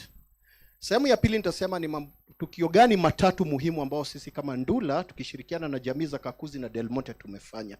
Ya kwanza nimesema ni hiyo filing of historical land injustices pale National Land Commission na tukapata award. Ya pili ni hiyo kesi ambayo tulipeleka katika koti ya haki kule Britain, tukapata award ya around 1 billion. Na ya tatu ni, na ndio muhimu sana, ni kupatia jamii zetu nguvu pamoja na sauti waweze kujitetea wao wenyewe ili waweze kujikomboa. Na katika hiyo safari nashukuru sana, na naona leo ni siku ya kukutana tena mashujaa wa kitambo. Nakumbuka mwaka 2002 Madam Jennifer Miano alitoka Nairobi, alikuwa senior program officer Kenya Human Rights Commission. She drove all the way to Ndula to try and rescue us from police impunity ambao hawakuwa na kubali kwamba we can stand up against a multinational company. So heko nimefurahi sana kukuona Madam Jennifer. Baadaye kumekuwa na wazalendo wengi sana ambao wamekuja kutusupport katika hii struggle. Pia Right Honorable Prime Minister, there's something that you did, maybe you may not remember. Tulikuja katika ofisi yako mwaka wa 2010 tukiwa na lalamishi kwamba mabepari fulani walikuwa wanataka kunyakua Ndula KenGen Power Station, and we instructed your then PS Mohamed Isahakia to come and listen to the Ndula community and ensure that the rights of the community are protected. I'm happy to say that today that power station is still government property, and those who wanted to grab it, they were not able to do it. So tunakushukuru sana. Na nyinyi nyote mlio hapa, mapambano yanataka tushikane na tuwe focused, na hutachagua ni mapambano gani utajihusisha nayo, ni gani utasahau. Na ndio kwa mfano yale yote yameongewa na Mutere, yakaongewa na Koitalel, yakaongolewa na Muidibingu, yakaongelewa na Washiro wa Heire. Nafikiri hayo yote ni mambo ambayo tukishikana sisi pamoja tutaweza. Mwisho kabisa, Paul Mwite, thank you so much. You know, we were in a lot of hot soup 2 years ago, and you engaged the DCI and they ran away. Thank you. Daniel Kamau and all the rest. Pongezi. Viva Mau Mau. Viva. Asante sana Bwana Saleh for that very comprehensive presentation around how we've been able to continue fighting corporate impunity by some of the big multinational companies. Many of you here may think, violations are always committed by the government, but as you can see from Swale's remarks, he's shown you that we have big multinational corporations in Kenya that continue to commit serious violations. Distinguished guests, kindly permit us to go to the next segment of the program, that is the Mau Mau's journey in their quest for justice. And to start us off, allow me to invite Ms. Wanjiku Miano. She was the former Kenya Executive Director for the Kenya Human Rights Commission between the year 2003 and 2006. And she's kindly permit me to invite her to tell us about the journey of the Mau Mau. Karibu Wanjiku. Makofi kwake akikuja. Amjambo nyote. Hamjambo tena. Ningependa kwanza niseme najivunia lugha ya Kiswahili. Miezi kadhaa nafikiria iliyopita, Kiswahili sio lugha tu ya taifa, lakini ni lugha ya kimataifa. Kwa hivyo ningependa kujivunia kwa njia ya kuweza kuongea na kujieleza kwa hii lugha leo. Hata kama pengine mtaniwia radhi, nitaweza kuchanganya ambapo sitaweza haswa kueleza hisia zangu kikamilifu kwa Kiswahili. Kwa hivyo kwanza ningependa kutambua wageni wetu wote wa heshima, nikianza na mashujaa wetu wa Maumau, wake kwa waume. Maumau mashujaa hoye! Maumau mashujaa hoye! Nikifuatia na Honorable Raila Odinga. Pia ningependa kumtambua mwenyekiti wa tume, shirika la tume la kutetea haki za binadamu, Bwana Davida Lamba, Bwana Getu Kahengeri. Ningependa pia kumtambua Bwana Davis Malambe ambaye kwa sasa ni mkurugenzi katika hiyo tume ambayo ni shirika la kutetea haki za kibinadamu. Ningependa pia kumtambua former Governor Makueni, Dr. Professor Kivutha Kibwana. Ningependa pia kumtambua Professor Yashpal Gai ambaye alipigania tuwe na katiba mpya ambayo yuko hapa leo. Ningependa pia kumtambua Bwana Khelef Khalifa wa Pwani Rights, nafikiria Muhuri, Muslims for Human Rights, ambaye ako na sisi hapa, na wengine wengi ambao wako hapa leo wanawakilisha mashirika mbalimbali ya kutetea haki za kibinadamu. Nikianza niseme hivi, nafurahi sana kwamba miaka 20 iliyopita leo tunajivunia kuvuna matunda kwa juhudi ambazo kwanza hatukuamini kwamba zingefua dafu. Manake katika nyakati zile zilikuwa ngumu katika mambo ya utetezi wa haki za binadamu. Lakini nina furaha sana leo kuona kwamba hatukupiga tu hatua na ile kesi tulioanza mwaka wa 2002 tukiongozwa na the former Chief Justice Dr. Willy Mutunga na pia Senior Counsel Mr. Paul Mwite. Lakini mbali na hiyo kesi muliweza kupata fidia, na zaidi ya kupata fidia ikasemekana kwamba kutawekwa jiwe la makumbusho hapa Nairobi. Sijui kama tumepiga pia hiyo hatua, lakini nafikiria wengi wetu tukawa sasa na ujasiri wa kujitoa mahali tulikuwa tumejificha na tukaanza kushiriki kikamilifu katika hizi juhudi za kutambua Maumau. Sasa nije kwa mambo manne ambayo ningependa kusema. Yangu sio matatu ambayo mnajua, lakini yangu yatakuwa ni mambo manne. La kwanza ni kusema kwamba chanzo cha juhudi za kupigania mambo ya ukweli, haki na maridhiano yalianza na hili shirika la tume la kutetea haki za binadamu, Kenya Human Rights, mwaka hivi wa 2001. That is when the whole initiative started of trying to see whether a Truth, Justice and Reconciliation Commission would be established in this country. Kwa hivyo tukaanza shughuli mbalimbali, tukawa na vikao na washikadau mbalimbali, na tukaweza kujadili kwamba kama kweli tutakuwa na haki, ukweli na maridhiano, lazima tuanze na historia yetu ambayo tuliamini iliwapa nguvu wale wadhalimu wapya kuweza kukiuka haki. Na kama hatungeangazia hili swala la dhulma dhidi ya Maumau au wapiganiaji wa ukombozi wa nchi, tungekuwa hatungefaulu katika ile juhudi. Therefore we decided that we would start where it all began, and that was with the crimes against humanity against the Maumau people, both men, women and children. Na hivyo ndipo tulianza utafiti, upelelezi, tukashikana na watu mbalimbali ambao wengine walikuwa hapa Kenya na wengine walikuwa Uingereza, na tukaweza kuzungumzia ni jinsi gani tungeweza kuweka juhudi zetu pamoja tuweze kuwa na kesi ambayo itawafanya Waingereza kwanza wakubali kwamba walifanya makosa, na zaidi ya kufanya makosa waweze kufidia wale ambao Wakenya ambao waliokosewa katika suala la kupigania haki na kupigania ukombozi wa nchi yao, na tukasema hilo lilikuwa ni jambo halali. Nafikiria Senior Counsel Paul Mwite ataweza kuangazia zaidi kuhusu hiyo kesi, lakini tulifanya utafiti. Wengine na waona hawako, watu kama Mikewa Ogada alitusaidia sana katika ule utafiti wa kwanza, yani the foundational work towards the Mau Mau reparations case.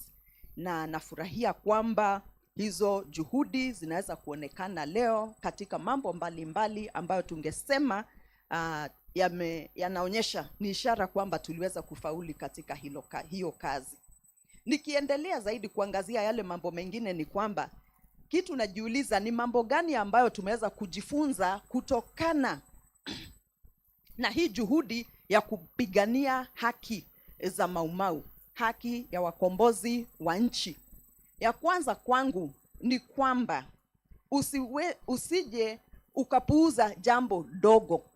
Ukisikia kwamba kweli haki yako imekiukwa, nafikiria una haki ya kuweza kujiunga na wengine na kuweza kupigania hiyo haki. Usije ukapuuza.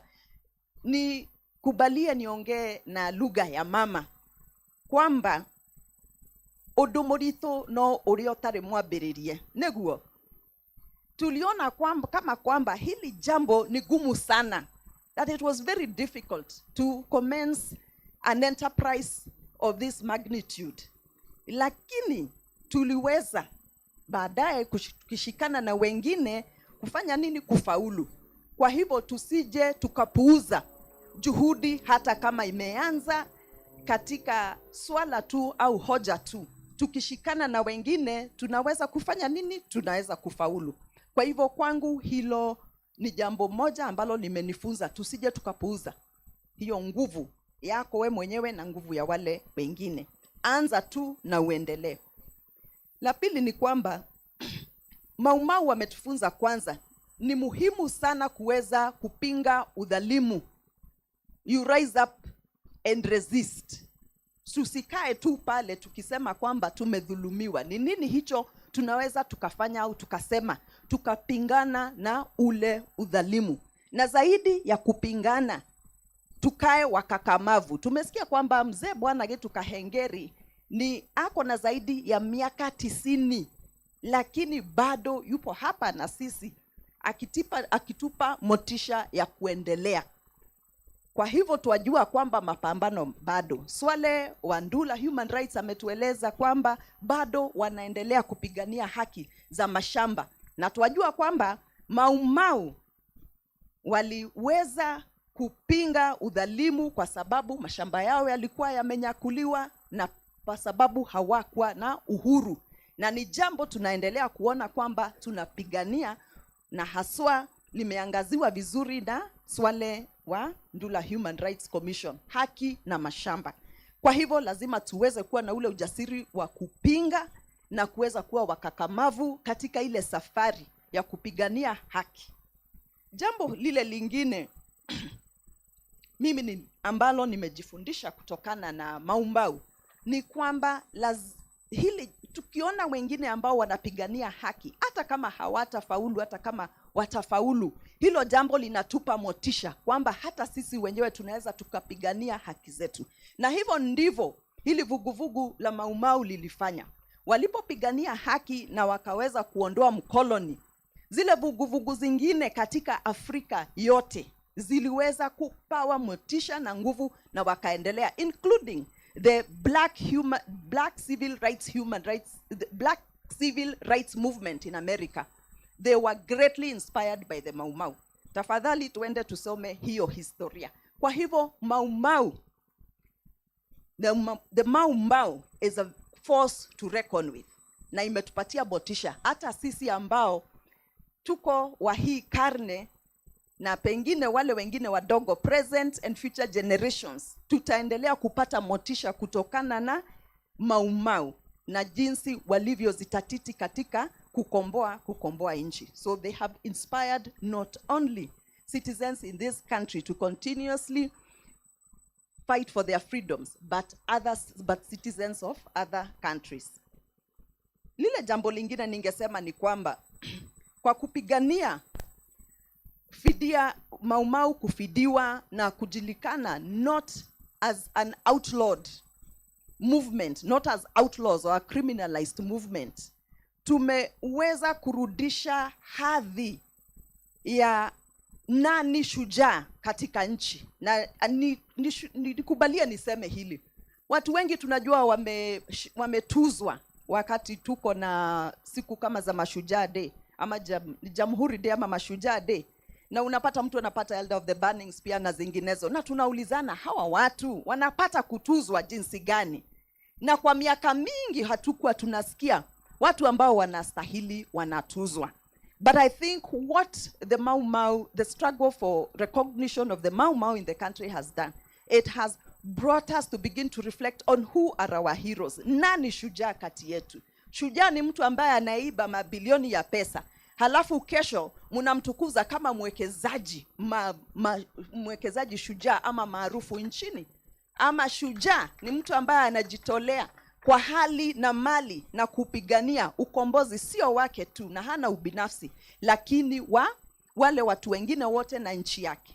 So let us reflect deeply about the whole issue of shujaa. I know it's a continuing conversation. Ni mjadala ambao unaendelea katika nyanja zingine kuhusu ni nani shujaa halisi katika nchi yetu. So we now recognize who our true heroes and heroines are. Pia niseme jambo hili kama mwanamke, kwa muda mrefu tumeweza kuangalia shujaa ni kama mwanaume, lakini shujaa si mwanamke. Lakini leo hii tunajua kwamba pia mashujaa wapo ambao ni wanawake, kama hayati Field Marshal Muthoni Kirima aliyezikwa kama mwezi mmoja uliopita. Na nimefurahi kusikia yule mama ambaye alikuwa hapa ambaye anawakilisha the Grace Foundation kwamba lazima tuwatambue akina mama kati yetu waliodhulumiwa, because their needs are altogether different from the needs of the other group. Kwa hivyo lazima pia tuwatambue akina mama shujaa kati yetu au miongoni mwetu. Nikimalizia, ningependa kusema hili jambo. Niliweza kuangalia mtandao na nilikuwa natafuta maana ya jina Mau Mau, na nikapata kwamba hakuna yeyote ambaye ameweza kuelezea Mau Mau na ile jinsi halisi tunayoielewa. Na nikajiuliza, kweli pia katika mambo ya kidijitali kuna uhaki? Sisi kama watetezi wa haki za binadamu tunaweza kufanyaje tuingie pale katika mtandao na kuweza kueleza hii historia sisi wenyewe ambao ndio wenye historia ya Mau Mau? Manake kuna yule aliyekuwa hapa aliyesema hapa awali kwamba tusipochunga hii historia itaandikwa na wengine na wataiandika kulingana na jinsi wao wanavyoielewa. Niliangalia pia pale katika mtandao the Black History Month, na niliona kwamba wale wako kipao mbele, na sio kwa ubaya, I'm not being racist, ni wazungu wawili ambao wamepeana historia ya Mau Mau. Sijapata Getu Kehengeri pale akitajwa, sijapata juhudi za Senior Counsel Paul Mwite pale zikitajwa, na wengineo ambao tunajua ni wa hapa nchini wakitajwa. Kwa hivyo tutawezaje kuliziba hilo pengo kama watetezi wa haki na kama Mau Mau Foundation, so that we can own our own stories, we can own our own histories and tell those histories? Manake tukiruhusu wale ambao wanamiliki hizo mbinu za mawasiliano waeleze hayo mambo, hakuna siku tutaweza kusimama na ushujaa wetu na pride yetu kuweza kusema nini, kuweza kusema kuhadithia mambo yetu. So I think it is something that we need to look into. Finally, nimemwona mtu ambaye ameweza kupigania sana sana mambo ya haki ya elimu. Sijui kama Boaz ako hapa. Na nilikuwa najiuliza, katika hii curriculum ya CBC tumeweza kuhakikisha kwamba historia kama hii, it's very rich history for our country, iko katika vitabu vyetu vya kihistoria, ambapo watoto hawatakuwa wakisoma kuhusu David Livingstone, mimi mwenyewe nilivyosoma, lakini wanasoma kuhusu mashujaa, Field Marshal Muthoni, mashujaa Gitu Kahengeri na wengineo ambao wametuacha. Kwa hivyo kama hakuna juhudi kama hizo, tafadhali tufanye nini tuweze kuhakikisha historia kwa sasa inaweza kueleza kuhusu Mau Mau na yote yaliyotutokea kulingana na sisi wenyewe. Kwa hivyo nikimalizia nitasema tu niko na furaha kuweza kuona tumevuna matunda kweli, na siku ya leo ni ishara ya uvunaji wa hayo matunda, na tunasema kwamba safari bado inaendelea, mapambano yanaendelea, na huu sio mwisho. Asanteni sana.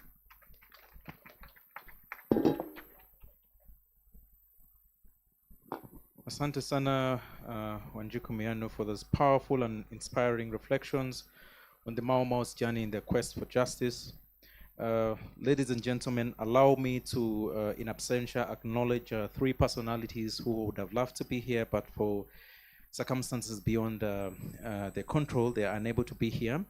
The first person that I want to acknowledge is Muthoni Wanyeki, KHRC Executive Director, 2007 to 2011, and now Regional Director for the Open Society Foundation. The second person is Atsango Chisoni, who was Executive Director from 2011 to 2015. And lastly, Mr. George Morara, who now works with the US Embassy, but was at one point in time working with the Kenya Human Rights Commission.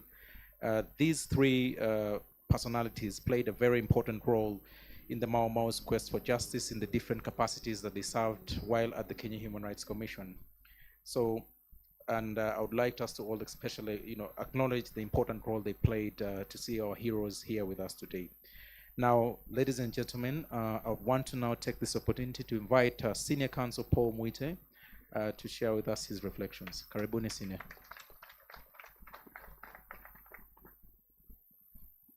Thank you.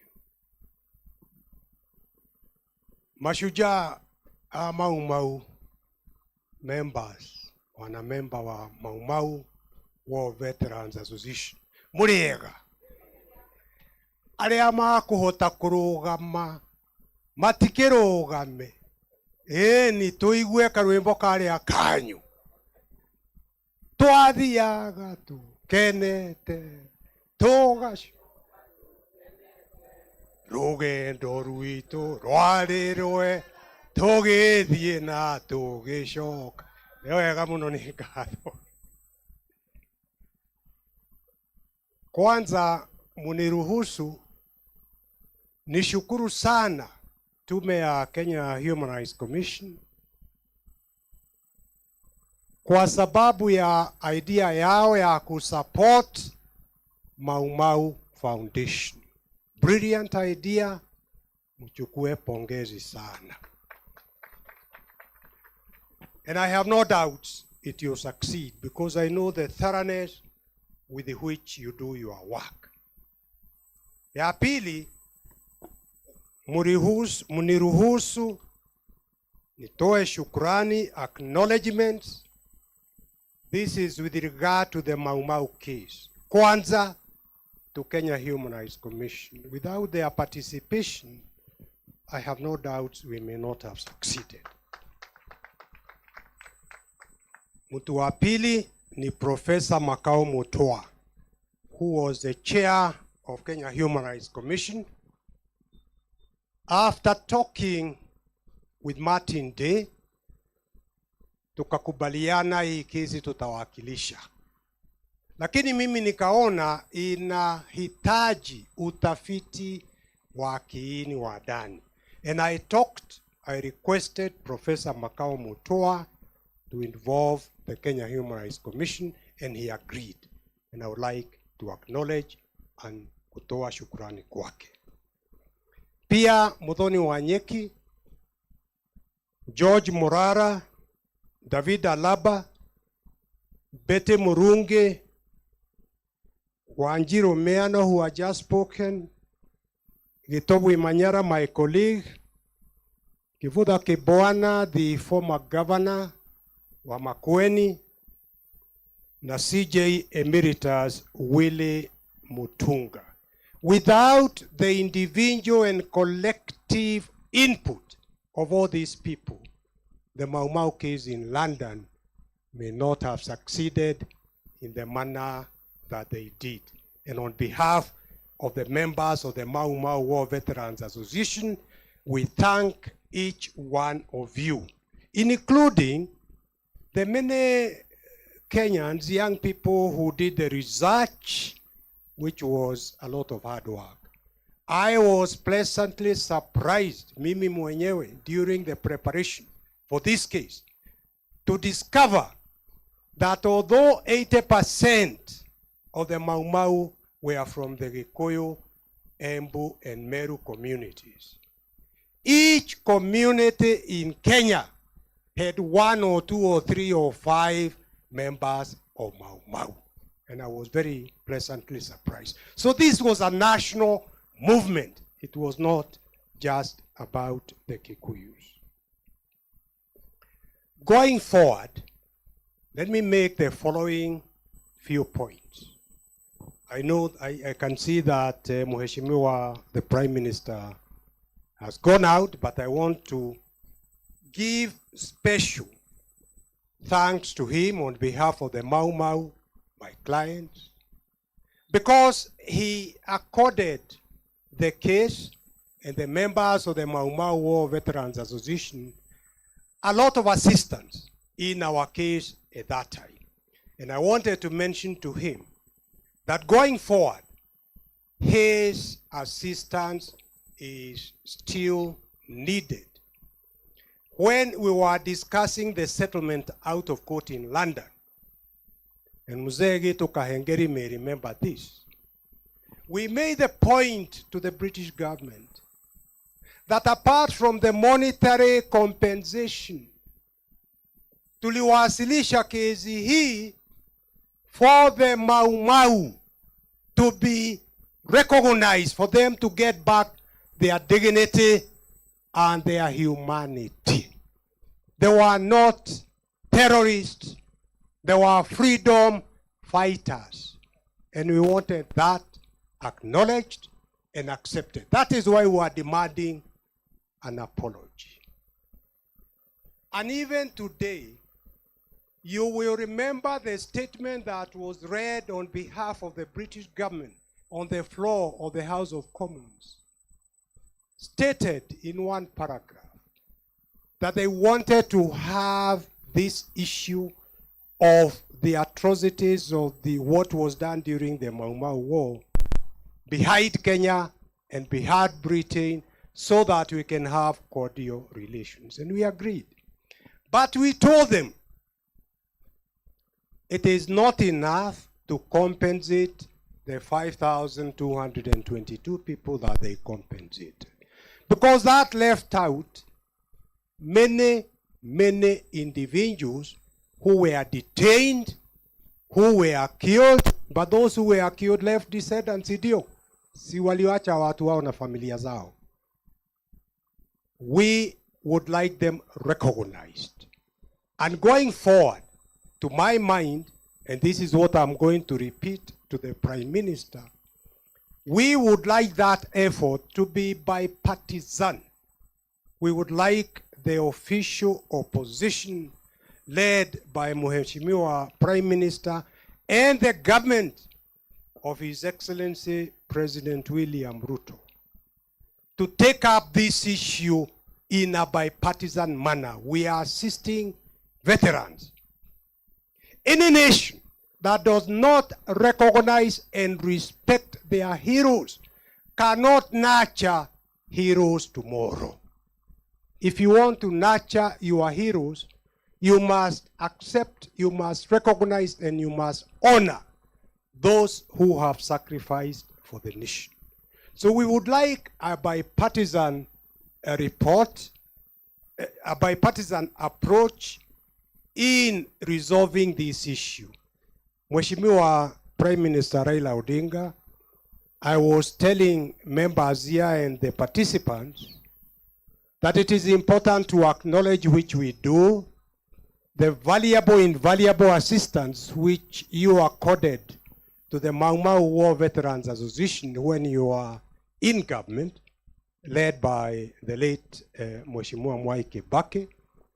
And I was saying we will continue to need your assistance. That case was filed by the Mau Mau.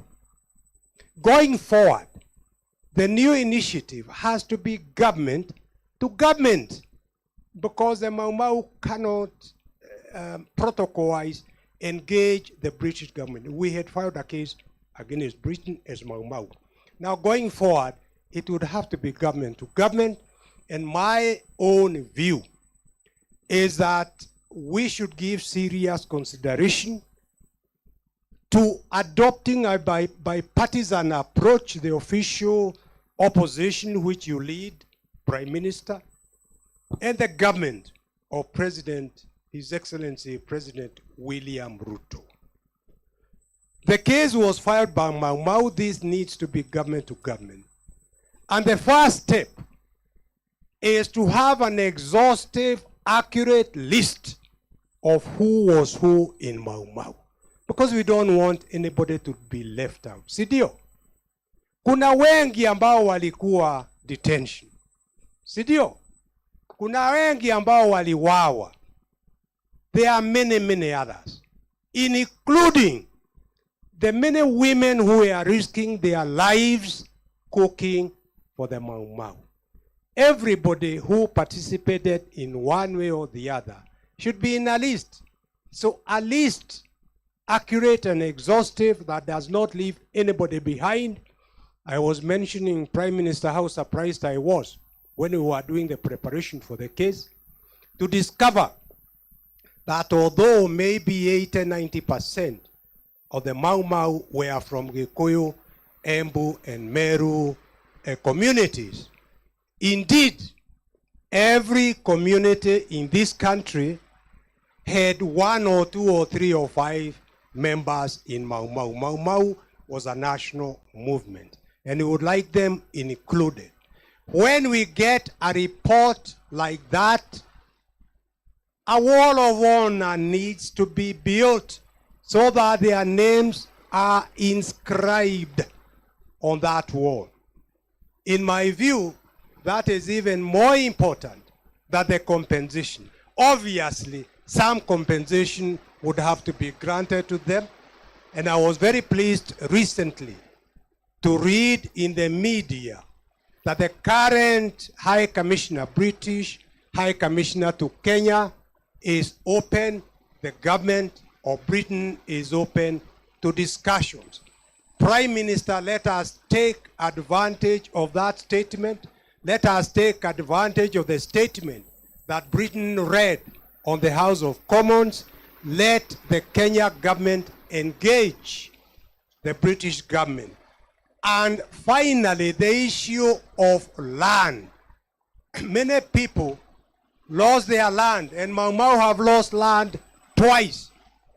Originally, during the days of King George V, before independence, before the Mau Mau War, walinyang'anywa mashamba, si ndio? Na wakanyang'anywa tena wale ambao walipelekwa kizuizini, mashamba yao ikapatiwa the sons of the chiefs. Kana tiguo kuli. Kamutalenda uhoro wa mawali. So we would like them to arrive at some conclusion. And there is a solution, because there are still very big mashamba ni mengi hapa. Serikali inaweza kununua wakisaidiana na serikali ya Uingereza. Kila mtu Mau Mau au wale ambao wametuaga watoto wao, their descendants, wapatiwe, wakipatiwa eka 10, 20 hivi, si watatosheka, because that is what they were fighting for. So Prime Minister, we plead with you, to take up this issue, and I can tell you that everywhere in central Kenya, where I go, or people from different areas of Mount Kenya Central, they remember with a lot of appreciation the assistance you gave back in 2003 and 2004 during the time that we are fighting for that case. So we will continue to work together. Hii safari hatujamaliza na tutaendelea kumaliza mpaka kila mtu ambaye alihusika na hii vita ya Mau Mau apate haki yake. Si ndio? Asanteni sana. Mungu awabariki na abariki taifa letu la Kenya. Thank you very much. Thank you so much, Senior Counsel, for the powerful insights and also for journeying with the veterans here in their quest for justice.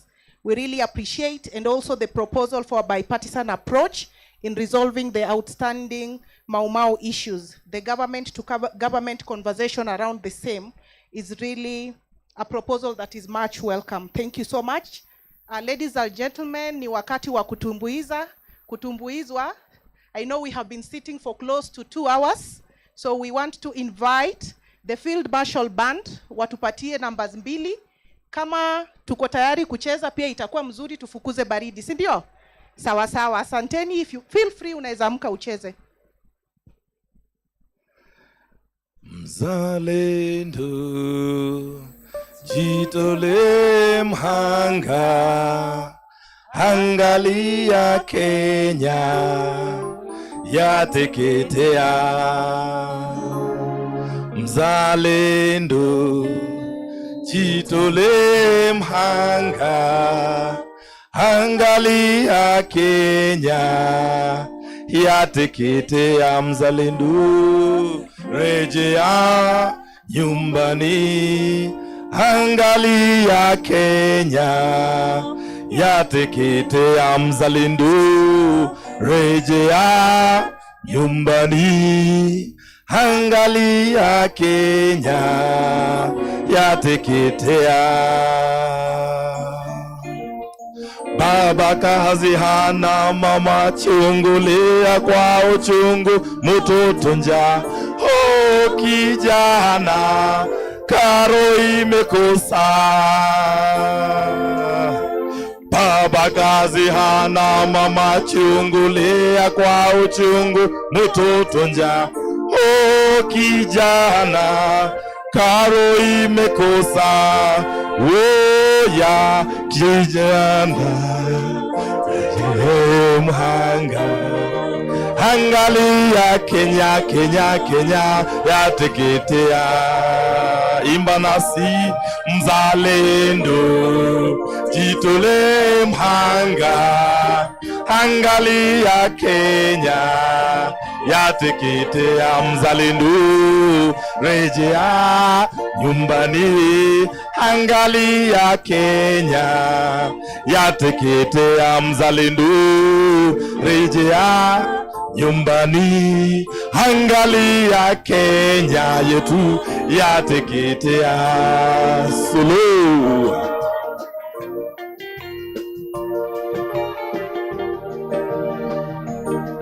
tujitolee mhanga kama vile Mekatilili wa Menza alijitolea mhanga. Tujitolee kama vile Muthoni Wito Nyanjiro alijitolea mhanga. Tujitolee mhanga kama vile Dedan Kimathi wa Shiori alijitolea mhanga. Tujitolee mhanga kama vile Goitalel Arab Samoei alijitolea mhanga. Mzalendo jitolee mhanga, angalia Kenya yateketea. Imba nasi mzalendo jitolee mhanga, angalia Kenya yateketea. Mzalendo rejea nyumbani, angalia Kenya yateketea. Mzalendo rejea nyumbani. Angalia Kenya yateketea mzalendo, rejea nyumbani. Angalia Kenya yateketea mzalendo, rejea nyumbani. Angalia Kenya yateketea mzalendo, rejea nyumbani. Angalia Kenya yateketea. Asanteni. Ingine moja. Haya. Hii wimbo tunaita makomanda. Komanda kama Koitalel Arap Samoei, komanda kama Mekatilili wa Menza, makomanda wa nchi yetu ya Kenya na bara letu la Afrika. Na Mekatilili makomanda, na Mekatilili makomanda, na Mekatilili makomanda, na Mekatilili makomanda, na Mekatilili makomanda, na Mekatilili makomanda, na Mekatilili makomanda, na Mekatilili makomanda. Wamenza, wamenza, na Mekatilili makomanda. Wamenza, wamenza, haya, Mekatili makomanda.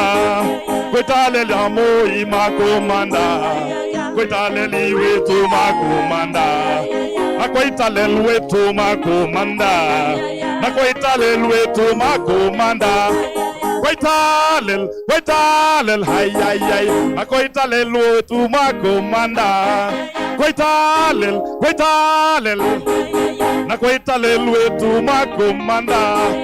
Wayaki wahinga makomanda, wayaki wahinga makomanda, wayaki wahinga makomanda, wayaki wahinga makomanda. Wahinga, wahinga, wayaki wahinga makomanda. Wahinga, wahinga, wayaki wahinga makomanda. Muloni Nyanjiro makomanda, Muloni Nyanjiro makomanda, Muloni Nyanjiro makomanda, Muloni Nyanjiro makomanda. Muloni, Muloni, Muloni Nyanjiro makomanda. Muloni, Muloni, Muloni Nyanjiro makomanda. Oya.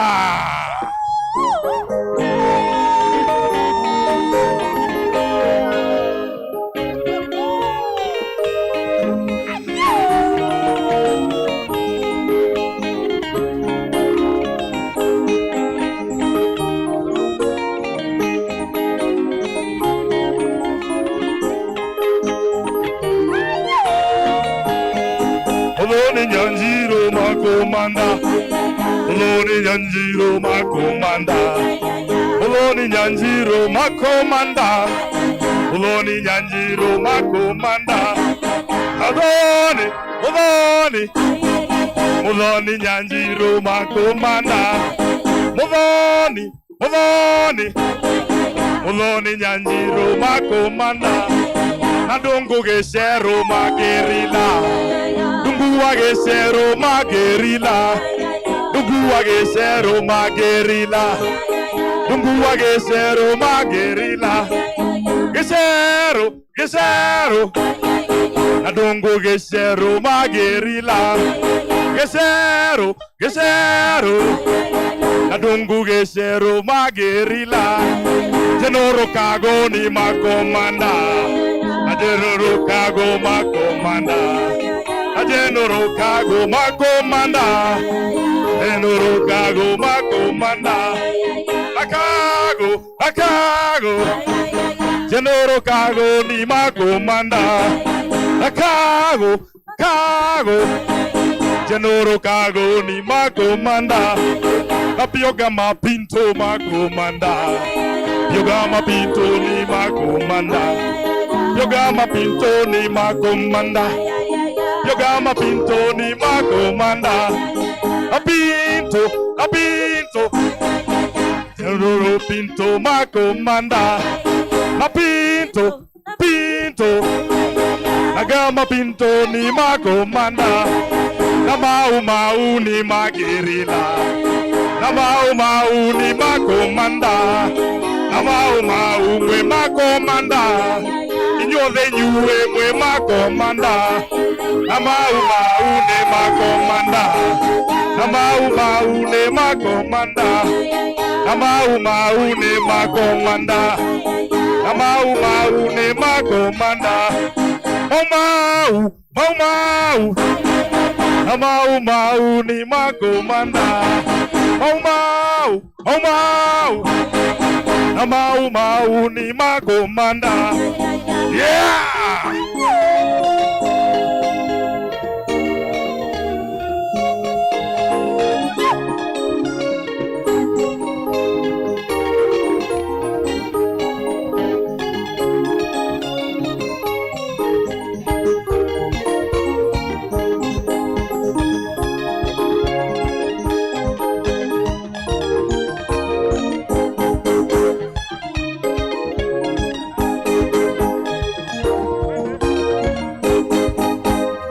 The fire, we fight. On the vomit, we light. From the unit, we unite. From the unit, we fight. From the unit, we fight. Na mau, ma fighter. Na mau, ma fighter. Kibwana wetu, ni fighter. Kibwana wetu, ni fighter. Na mama wetu ni fighter. Na maito wito ni fighter. Na maito wito ni fighter. Na maito wito ni fighter. Na watu wote kiribata bata. Na wasichana vijana. Na wasichana vijana. Inuka sote tupambane. Inuka sote tupambane. Nakemadhi a fighter. Nakemadhi a fighter. Nanyanjiro a fighter. Bekati Lili a fighter. Wayaki Hinga a fighter. Pyogama Pinto a fighter. Pyogama Pinto a fighter. Tata Moite ni fighter. Naye Moite guerrilla. Kiribata bata yawasa. Piribata bata yawasa. Herata bata yawasa. Mlima Kenya a fighter. Kule Elgon a fighter. Gasheke wetu commander. Gasheke wetu guerrilla.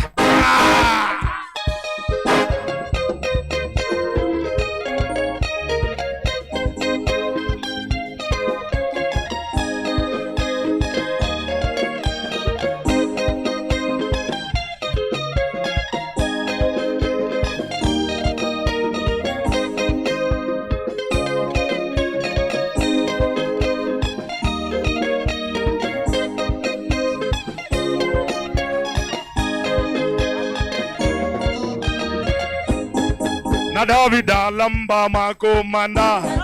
Na Davida lamba makomanda. Jennifer wetu ni makomanda. Jennifer wetu ni makomanda. Nakahengeri ni kakomanda. Nakahengeri ni makomanda. Kahengeri wetu makomanda. Kahengeri wetu makomanda. Kahengeri, kahengeri. Kahengeri wetu makomanda. Kahengeri, kahengeri. Kahengeri wetu makomanda. Kahengeri wetu magerila. Kahengeri wetu magerila. Kahengeri wetu ni magerila. Kahengeri wetu ni magerila. Kahengeri, kahengeri. Kahengeri wetu ni magerila. Kahengeri, kahengeri. Kahengeri wetu ni magerila, na mau mau wote komanda, na mau mau ni makomanda, na mau mau ni makomanda, na mau mau ni makomanda. Oh mau, oh mau, oh mau wetu ni makomanda. Oh mau, oh mau, oh mau wetu ni makomanda. Oh mau wetu ni makomanda. Oh mau wetu ni makomanda. Oh mau wetu amagerila. Oh mau wetu amagerila. Oh mau, oh mau, oh mau wetu ni magerila. Oh mau, oh mau, oh mau wetu ni magerila. Filmasho Mwayama, Filmasho Baimonge, Brigadier Joki, Umakore Amuranga, Atumio de Aramawa Yewa Hadi, Wito wa Kenya. Yeah!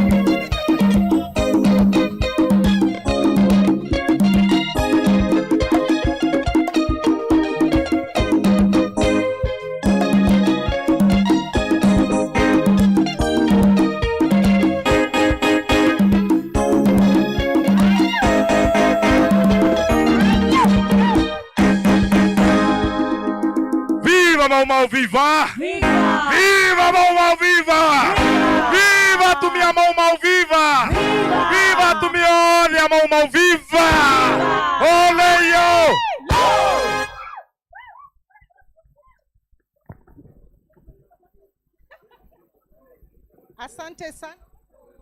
Asante sana Field Marshal Band. Indeed, you never disappoint. Tumechangamka. Asante sana.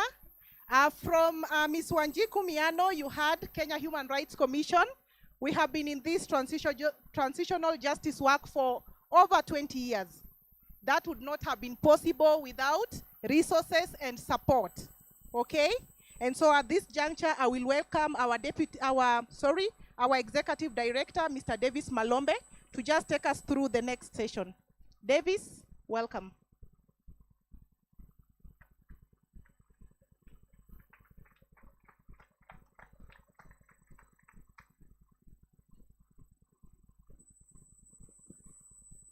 Tuko sawa, eh? So I think this is the time to introduce and invite Jessica on from Ford Foundation.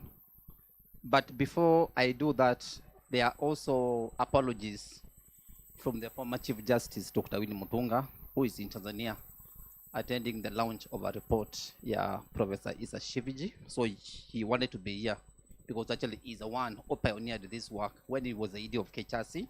And he also supported it when he was the Chief Justice. And of course, there's Wakili Singei, who is the chair of Senate Legal and Justice Affairs, who have committed actually to push this agenda of colonial atrocities within the Senate. And of course, Betty Murungi, who was our vice chair, and she really pushed this agenda because she's also an expert on transitional justice. And of course, this program used to be run by officers. The first one was Bugwa. Then from there, Mikewa, as Wanjiku said. Then we had George Morara, Faith Alube, and then now we have Martin Mavejina. So those are the officers in KHRC who has led this work from 2003 to date. Actually, the first officer was Wanjiku. Wanjiku was the one who was leading this as a senior program officer. So Wanjiku ndiye alianza, then the rest came. And also our deputy EDs, Steve Ouma, Danny Njuma, and Tom Kagwe also used to support this a lot. Actually, this is the only program in KHRC we used to be told is a program of the board. So we used to report to the board all the time because it was their project. So Jessica, welcome so much to this event. So why is Ford critical in this conversation? Actually, I went to my computer and I found an advert dated 2nd of June 2006, where KHRC was doing a fundraising to support the first phases of this project at Pan-Afric. So we had no money at all. So there was a dinner on Mamo Liberation Suit. So those days, most of our donors used to be, the international governments. So none was willing to touch this project because we are targeting a major, power, British government. So Ford Foundation really supported us in the initial phases. And then when we got the settlement in June 2016, the money we got for the monument was not enough. I remember the design we got from our chair, David Lamba, was quite progressive. So what the British imagined they are going to support was a very small thing. So the idea we came up with was big. So again, we had to supplement a lot of our resources to build the monument and also to support the Mau Mau in all the activities we have been organizing. So that time, we were getting funding from the Ford Foundation called the Global Human Rights Program, which was supporting part of the initiative was on transitional justice. So I think Ford has played a very big role in this struggle for reparations for the Mau Mau and also for other victims of historical and emerging injustices in the country. So Jessica, who is the regional director of Ford Foundation East Africa, karibu sana, you share your perspectives. And then the other interesting thing is this year we're also supposed to mark the 6th anniversary of Ford Foundation, and the agenda actually was around also the same discussion about the struggles we have gone in the country from the first liberation under Mau Mau, the second, and then the current third liberation, which is about implementation of the Constitution of Kenya. So karibu sana Jessica, and General Elef, you're also going to say something. You can't come all the way from coast. Na wewe ni jemedari wa hii maneno na uende hivyo.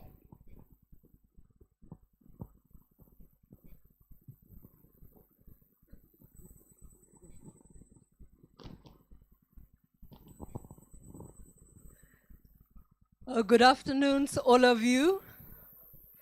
I stand here with great humility because I stand here with an inherited legacy of solidarity. So I want to greet you, to the distinguished guests here, to the Mashujaa of generations, to also give thanks for the rain which has fallen with such great force on us, which surely can be nothing but a blessing. To give thanks for the fire that was the Field Marshal's band that brought out the spirit in us, that made us dance. And to give thanks to you, the liberation fighters, who are our earth. You fought for the land because you are the land. And I should say that we acknowledge as Africans, every person who stood up to say that a rule that took away the basic sovereignty, even to the extent of taking away the sovereignty over our own bodies, as our sister here reminded us, was not a rule we could ever permit. Because that is not a rule that stands for life, and we here stand for life. In human rights, the fundamental principle is the defense of life. Sindio? So we are here to stand for life. And as I said, I'm standing here as part of an inherited legacy of leadership. The Ford Foundation opened its offices just after independence, actually in '63. And at that time, we had a mandate for East and Southern Africa. Many of the countries in Southern Africa were still under colonial rule. And if I look at the history, because it's now 60 years this year to celebrate, still to this day, the largest grants that we ever gave were actually to the national universities of the countries in the region, because the vision was to help build the nations that you all fought for, and to ensure that the citizens of those nations would be the people who would be able to determine the affairs of those nations with the proper skills and visions that they had, and to build up the protections that are critical for that in the legal system, in the constitutions, and in the capacity to defend that over time. And so it's that reason actually that the Ford Foundation was a seed funder of the Kenyan Human Rights Commission in the 1990s, and that relationship has continued to this day. And the Kenyan Human Rights Commission, if it's one thing, it's consistent. Because regardless of the context, you see they brought the fire. Regardless of the context within which they're operating, they always raise the same questions, right? How can we ensure that we have the mechanisms and respect the fundamental rights of the people, regardless of who they're asking? They ask the same thing. So really, mine is to just say a very deep thank you. Asanteni sana, with great humility, because I am a daughter of your struggles. We are daughters of your struggles. And you know, in the early years of my life, I lived in Lesotho. My father was a professor. And at that time, the universities in the Southern African region were the place where the ANC in exile organized from and mobilized from and built consciousness and taught. And so that was my first exposure to understanding what it took to create a liberation movement.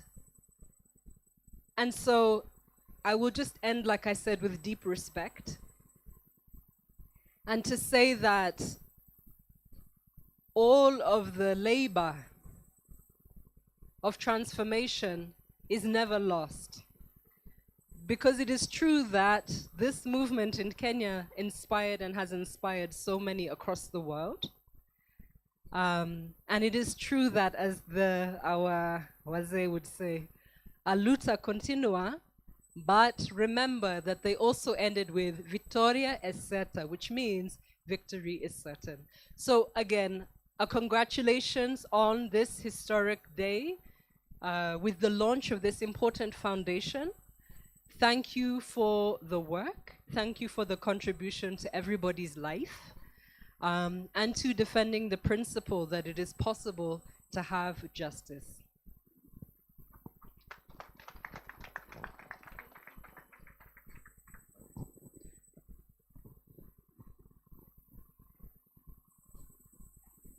Thank you, Jessica, for those wonderful and rich remarks. Allow me right now to welcome senior citizen Hele Khalifa, board member of Muhuri. Karibu. Good afternoon, everybody. There was a time in the struggle for liberation of this country. The first liberation that is started at 50 Mau Mau, and then second liberation in the early 90s, and then came the third liberation. I just hope this liberation, we have to reach somewhere and said, now tumefika. Maanake hivi tunakwenda, every step we go forward, sometimes we take 3 steps backward. Na hii kitu ambacho kinatupa wasiwasi kidogo, kwa sababu lengo ni kupata haki kwa upande wa sheria, kwa upande wa uchumi, na kwa upande wa mashamba, na kwa upande kila kitu. Na the most important thing, kwamba kila mmoja lazima obey the rule of law and obedience to the constitution. Hii ni kitu kigumu sana, mpaka sasa hivi hatujakipata. Nataka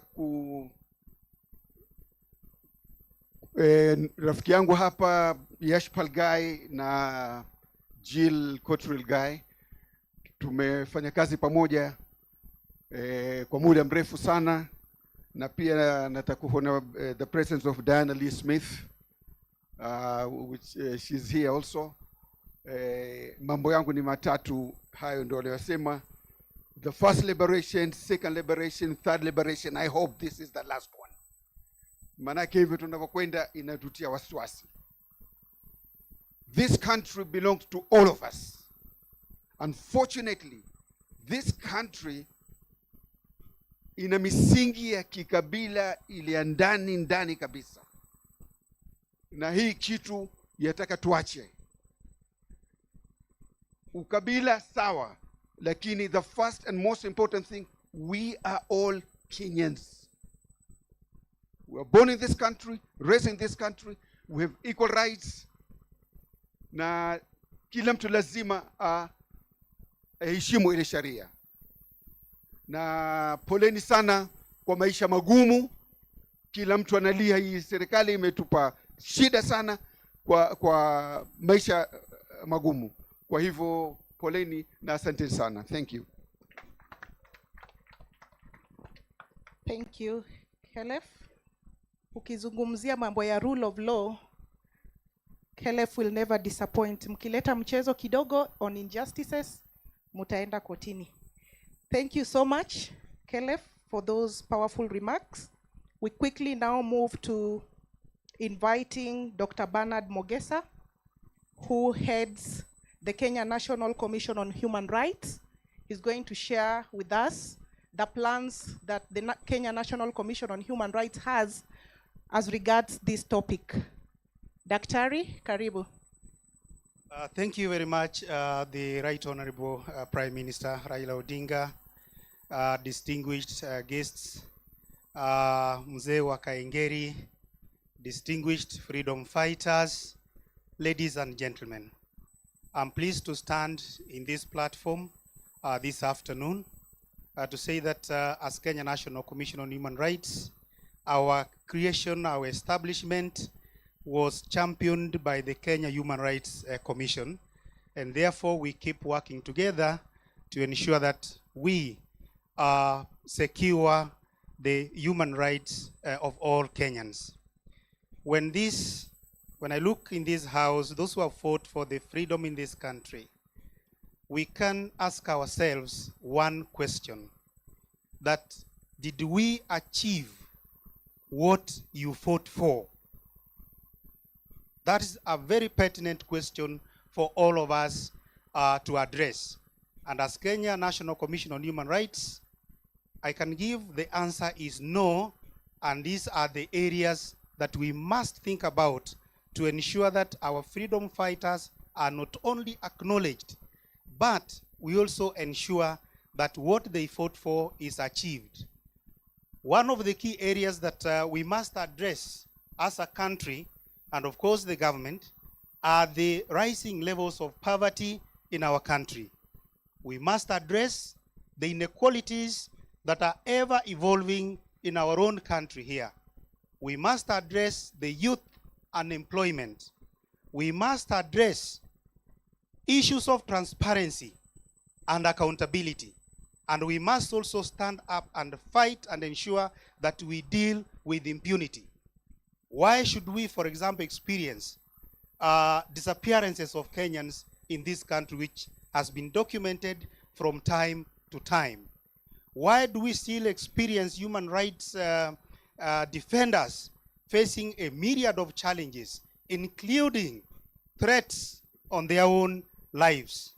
Why do we still experience evictions 60 years since we gained our independence? And even as I'm speaking to you at this moment, evictions are still going on in the country.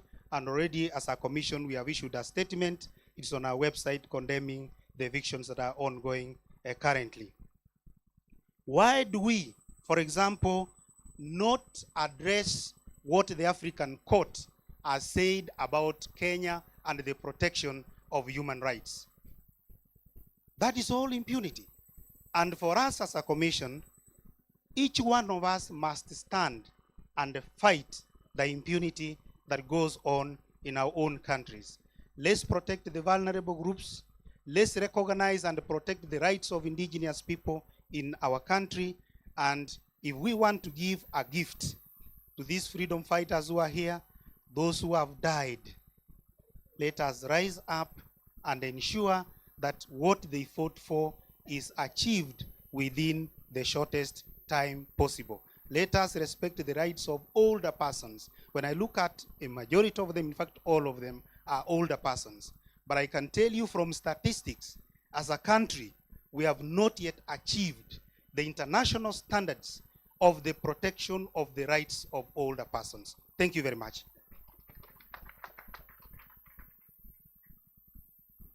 Thank you very much, Daktari.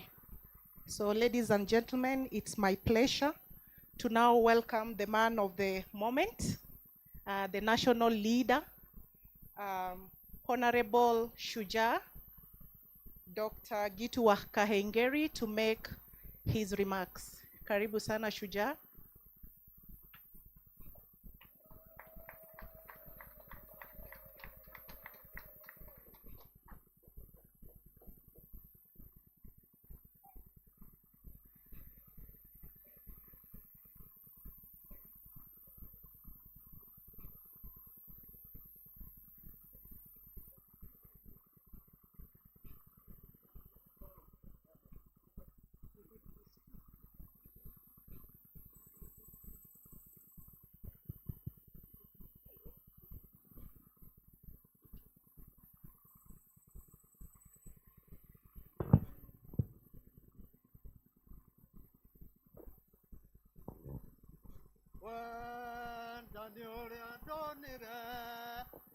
Washana natumia boso ya gwathito kenyurana hoya ima thai ma nia mungai no ria watene. Leo sitaweza kusimama na kuzungumza mengi, lakini mimi leo nataka kuwahadithia hadithi kidogo ambayo mimi natumaini mutaifahamu. Sisi tumekuja hapa leo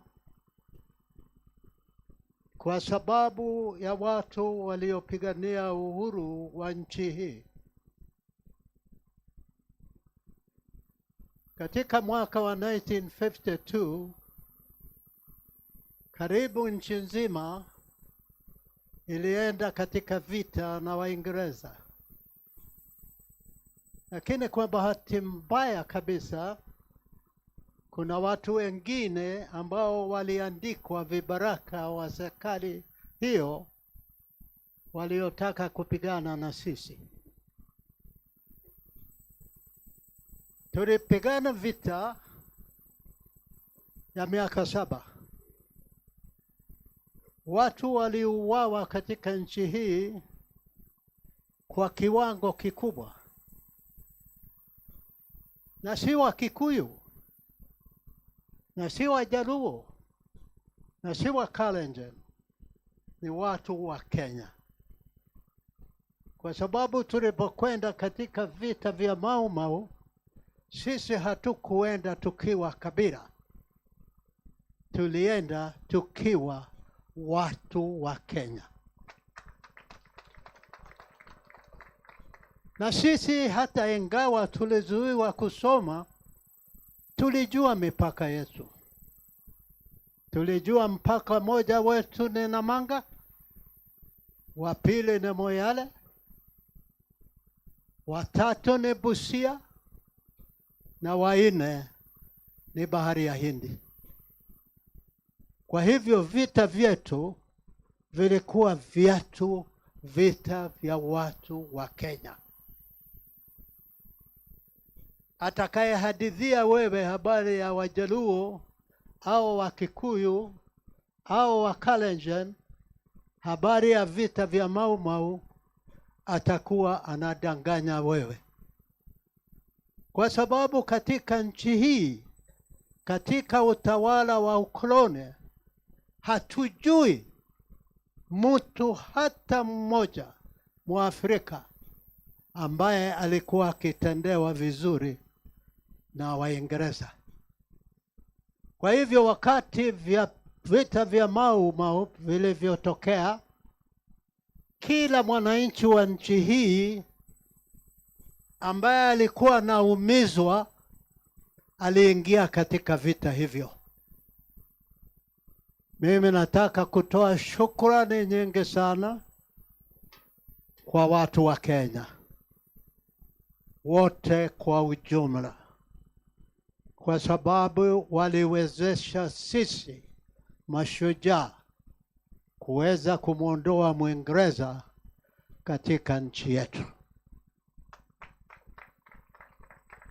Sasa ilifanyika nini baada ya sisi kushinda vita vivyo?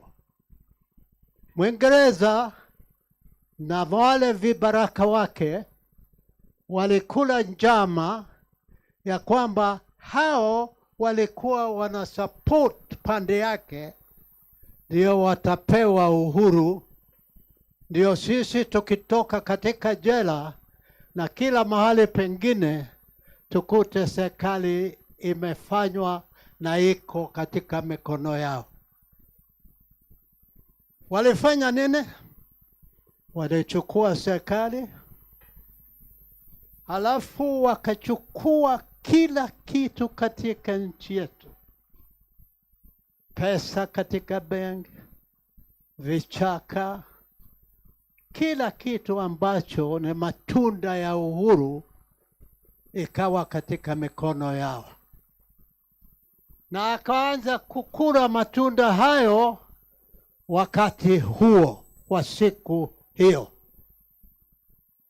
Wamekula matunda yetu ambayo tulileta kwa jasho, machozi na damu mpaka siku hii. Wale waliopigania uhuru hawana mahali popote ambao wanaweza kukaa, ambao wanaweza kupata pesa kuweza kununua dawa. Sasa hawa vibaraka wa wazungu wameingilia, sasa wanakula uhuru wetu tulioleta kwa jasho na damu. Hiyo nimemaliza. Nataka kuja ya pili. Nataka kutoa shukrani nyingi sana kwa Kenya Human Rights Commission na zaidi wakurugenzi ambao wamekuwa wakiongoza kutokea Wanjiku Amiano, Willy Mutunga, Makao Mutua, ambayo ni wa kwanza kunipa sisi shilingi 1,500 ili tuweze kupeleka kesi yetu katika koti. Siwezi kusahau vile vile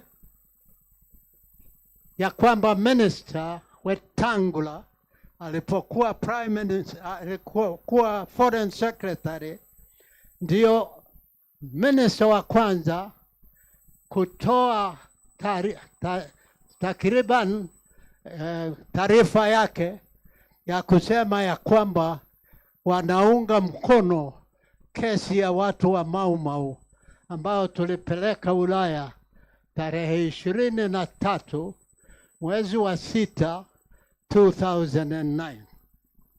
Nataka kumshukuru sana kwa sababu alikuwa katika serikali wakati huo na alitoa hotuba hiyo, statement ya kusaidia kesi yetu. Siwezi kusahau kabisa Yash Pagay ambaye tunaye hapa leo, kwa sababu katika katiba yetu aliwezesha sisi kutambuliwa katika preamble ambayo inasema tuheshimu wale walioleta uhuru na haki katika nchi yetu. Kwa hivyo ni pongezi sana, kwa sababu katiba hiyo alianzisha ndio iliweka mambo hayo katika katiba. Siwezi kusahau vile vile kuzungumza habari ya Raila, Mheshimiwa Raila Odinga. Yeye amekuwa na sisi kutoka mwanzo mpaka leo tarehe 8 mwezi wa 11 2003. Hongera, wewe ni mwana wa Kenya ambao tulizaa tukiwa katika vita vya Mau Mau, na tungependa wewe kuendelea kuongoza na kuona haki zetu zimetendeka. Siwezi vile vile kusahau mawakili wa Ulaya, wale ambao walipeleka kesi yetu katika koti pamoja na Paul Mwite, kwa sababu hawa waliwezesha kesi yetu kuendelea na kushinda kesi hiyo. Kwa nini? Kwa sababu kesi hiyo ilitoa statement of regret katika bunge la Uingereza, ilitoa vile vile pesa kidogo ya kulipa wale waliopigwa, na vile vile walijenga monument ambao wanaita Mau Mau Monument katika Uhuru Park kwa pesa yao. Kwa hivyo hiyo ni kesi ambayo tulishinda na tutataka kushinda ingine sasa. Tarehe 1 mwezi huu ilikuwa siku ya Alhamisi, saa 8:30 mimi niliketi na mfalme wa Uingereza na tukakaa naye kwa muda wa saa 1. Nilimwambia nini? Hiyo nataka mfahamu vyema. Nilimwambia ufahamu watu wa Uingereza katika serikali iliyokuwa hapa dhalimu, waliua watu wetu, waliwafanya watu wetu kuwa maskini, waliwafanya watu wetu kuwa kutokuwa na mashamba. Mambo haya yote walitenda wakitudhulumu kwa sababu sisi ni Waafrika. Basi nikamwambia afanye nini? Nikamwambia, wewe sasa fikiria, kwa sababu nyinyi ndio mlitendea sisi vibaya, uanzishe mtindo wa kuleta reconciliation. Na njia ya kwanza ni ya kwamba wale watu walionyang'anywa mashamba yao wakati wa vita vya Mau Mau wapewe mashamba. Nikamwambia vile vile wale watu ambao waliumizwa katika jela wakafanywa maskini wapewe fidia waweze kuendelea na maisha yao kabla ya kufa. Nikamwambia vile vile tulifungwa jela miaka 7, watoto wetu hawakusoma. Uangalie utakuwa na scholarship scheme ambayo itawasomesha watoto wa watu waliopigania vita vya Mau Mau. Mambo haya ambayo nilimwambia niliyasoma jana katika gazeti la Nation.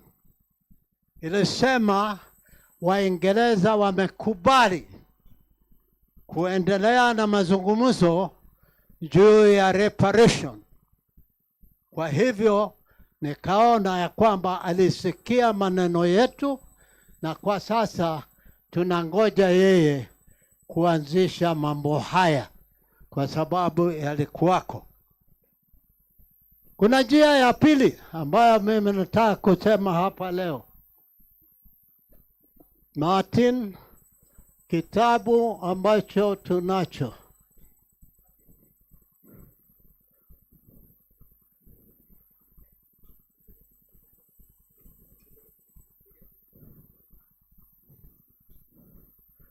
kwa sababu ya tabu hizi,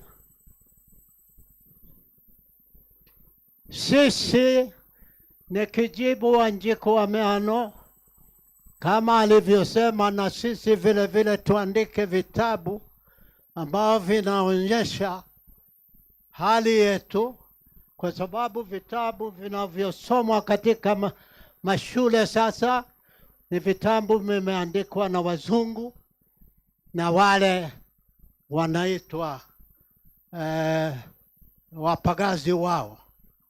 Kwa hivyo sisi tumeandika kitabu tukiwa Mau Mau War Veterans Association ambacho kinaitwa The Betrayal of the Mau Freedom Fighters, ambacho leo tutakizindua katika mkutano huu. Katika kitabu hiki utaona ni nini ilifanyika ndio kwamba watu wa Mau Mau wanaishi katika tabu kwa miaka 60 katika serikali walioleta na mikono yao. Kitabu hiki kitaeleza wewe kikamilifu kwa nini ilitendeka namna hiyo. Sasa nataka kusema hivi.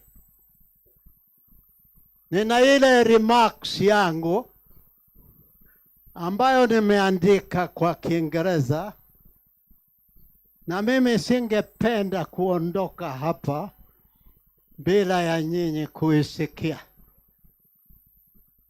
Na kwa sababu mimi sasa nguvu zangu za mwili ni kidogo, nitamuita mjukuu wangu, great grandson, ambaye jina lake ni jina la baba wangu, ambaye baba wangu tulikuwa naye miaka 7 katika detention camp, asome remarki yangu.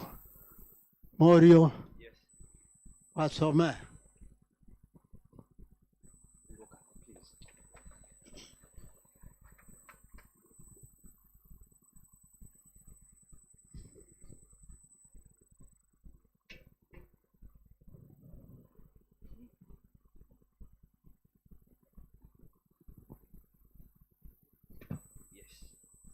Ladies and gentlemen, distinguished guests, Mau Mau War veterans and friends, Hamjambo.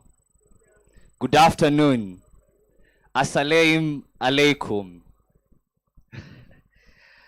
I am Mr. Gito's great grandson. He said that. And I am honored to be in this room with so many great minds and great people of Kenya. He says I'm his grandson, but he's my father. He brought me up, schooled me up. Since my father departed and went to his maker, since I was 11 years old. So indeed, he is my father. So I guess Mzee here, allowing me to read his speech, it's unheard of. And I think 20 years back, mtu kusimama anashika speech ya mzee atapata kiboko. So I don't know what I did to deserve this honor. And I guess we can't all imagine how magical and precious time really is. Without further ado, I will begin my old man speech because that's the main business of the day. In the 1940s, I was about 17 years of age. My father, Kahengeri Wageto, who was an agitator against the colonial regime in Kenya, introduced me to be an errand boy to other freedom struggle initiates in the KCA political movement. During my errand duties with the KCA freedom seekers, through civil ways of political agitation, I learned and fully understood why our foreparents were fighting the imposed colonial regime. The following as some of the matters I clearly understood to be horrible deeds done to Kenya Africans by the colonial administrators. Destruction of African culture and their way of living. Grabbing all fertile lands through power of the gun. Restricting African education to standard 4. Disregarding all human rights of Africans. Abusing Africans in all the administrative barazas, among other brutal methods the colonial empire employed. In 1946, a new way of armed freedom struggle was agreed upon by all political agitators of freedom. I decided to join freedom fighters and declared my binding and commitment affirmation. Since then, I have been in the center of Mau Mau liberation struggle together with my father, Kahengeri Wageto. Until the decisive day of the 12th of December, 1963, when we heroically recovered our freedom and justice. To achieve the recovery of our freedom, freedom fighters sacrificed their wealth, body, strength, intelligence, and to the extreme, their dear lives. The gallant heroes and heroines brought to Kenya freedom and justice with tears, sweat, and blood. It's an incomparable task they accomplished for the people of Kenya. They rightly deserve incomparable recognition and material support. Through intrigues and betrayals, Kenyan freedom fighters were thrown into the wilderness after the colonial regime. The so-called home guards, loyalists, connived to steal freedom fighters' victory and destroy their lives at any cost. Freedom fighters to date live in abject poverty, lack of settlements, unemployed, lack of sufficient food, lack of money for medicine, and a host of other human problems. Having personally been at the center of Mau Mau liberation struggle for many years, I decided to write and publish the book entitled The Betrayal of the Mau Mau Freedom Fighters. This book will tell you why and how a government made to be by freedom fighters has neglected liberators for 60 years. Kenya, be blessed. And I would like all of you to repeat after me, please, with power. We had power breakfast in the morning, so it shouldn't be a problem. Long live, long live, long live the Mau Mau patriotic liberation spirit. Thank you, and may God bless.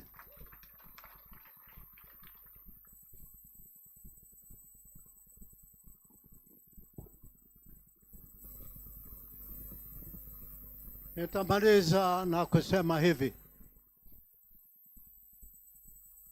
Tuliongozwa katika vita vya upiganiaji uhuru na wale waliokuwa mbele yetu, Mekatilili wa Menza from Kilifi, Koitare Osomoe from Nandi in Rift Valley, Wayaki Wahinga in Central Province, na wengine ambao walikuwa mashujaa wa kukataa utumwa wa ubeberu. Nyinyi ni wasome sasa. Tulijitolea kwa kila hali ndio nyinyi muweze kusoma. Ukienda katika sublocation yoyote sasa, kwa sababu watu wa nchi hii wako katika mkutano huu. Tuna watu kutoka Kilifi, tuna watu kutoka Lodwar, tuna watu kutoka Siaya, tuna watu kutoka Kakamega, tuna watu kutoka Bungoma, tuna watu kutoka Narok, tuna watu kutoka Kajiado, tuna watu kutoka Machakos, tuna watu kutoka Kitui, kutoka Makueni. Kila mahali ya nchi yetu tunao watu waliokuwa katika harakati za kupigania uhuru. Sasa nyinyi watoto wetu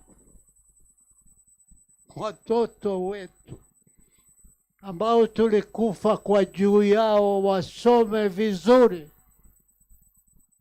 Msikubali masomo yenu kutumiwa kwa njia mbovu.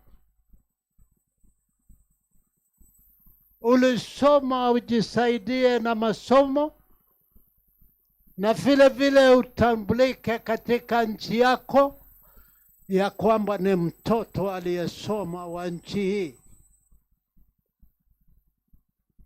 Kama nchi hii ikianguka, nyinyi mtalipa kwa njia ambayo mimi siwezi kusema, lakini mtalipa.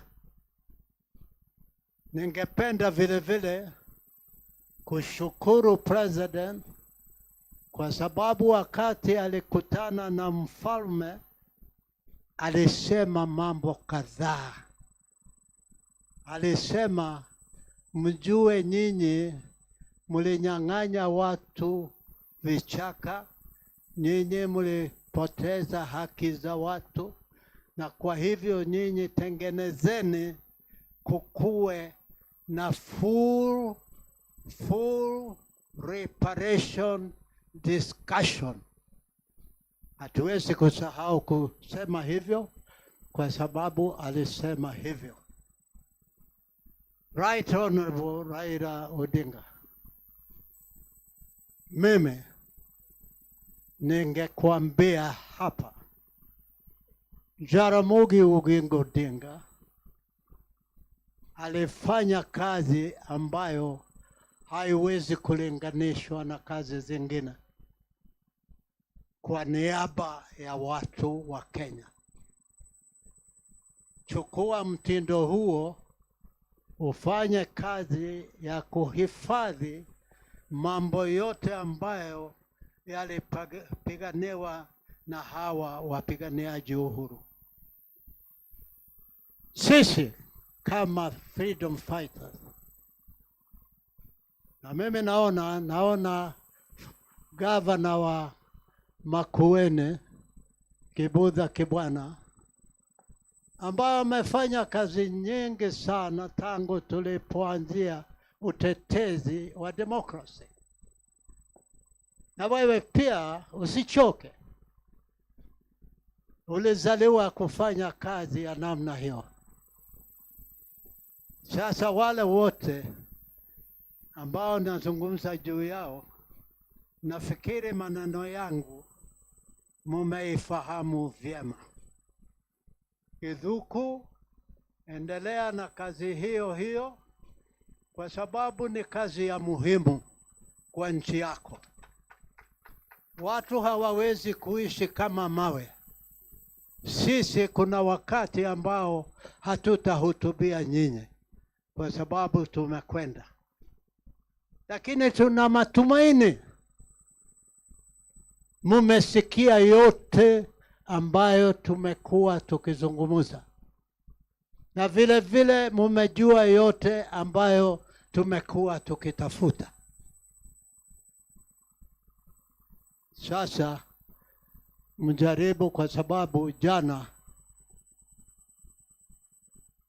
British High Commission alisema British government wamekubali kumzungumza habari ya reparation,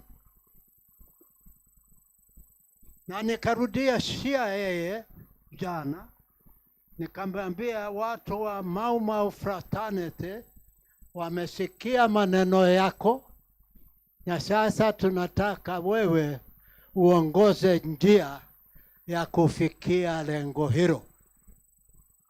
Shukrani kwa kunisikiliza.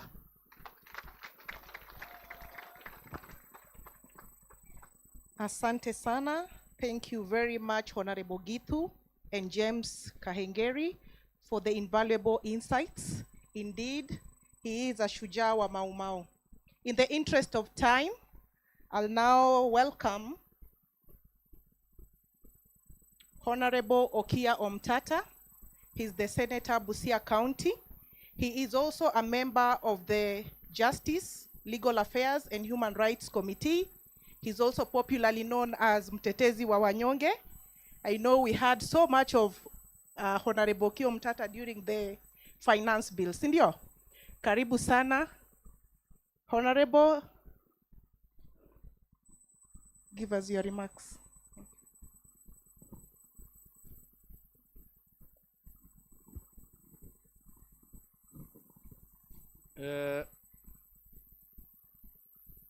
Mzee Githu wa Kihengeri, I think is the oldest member here.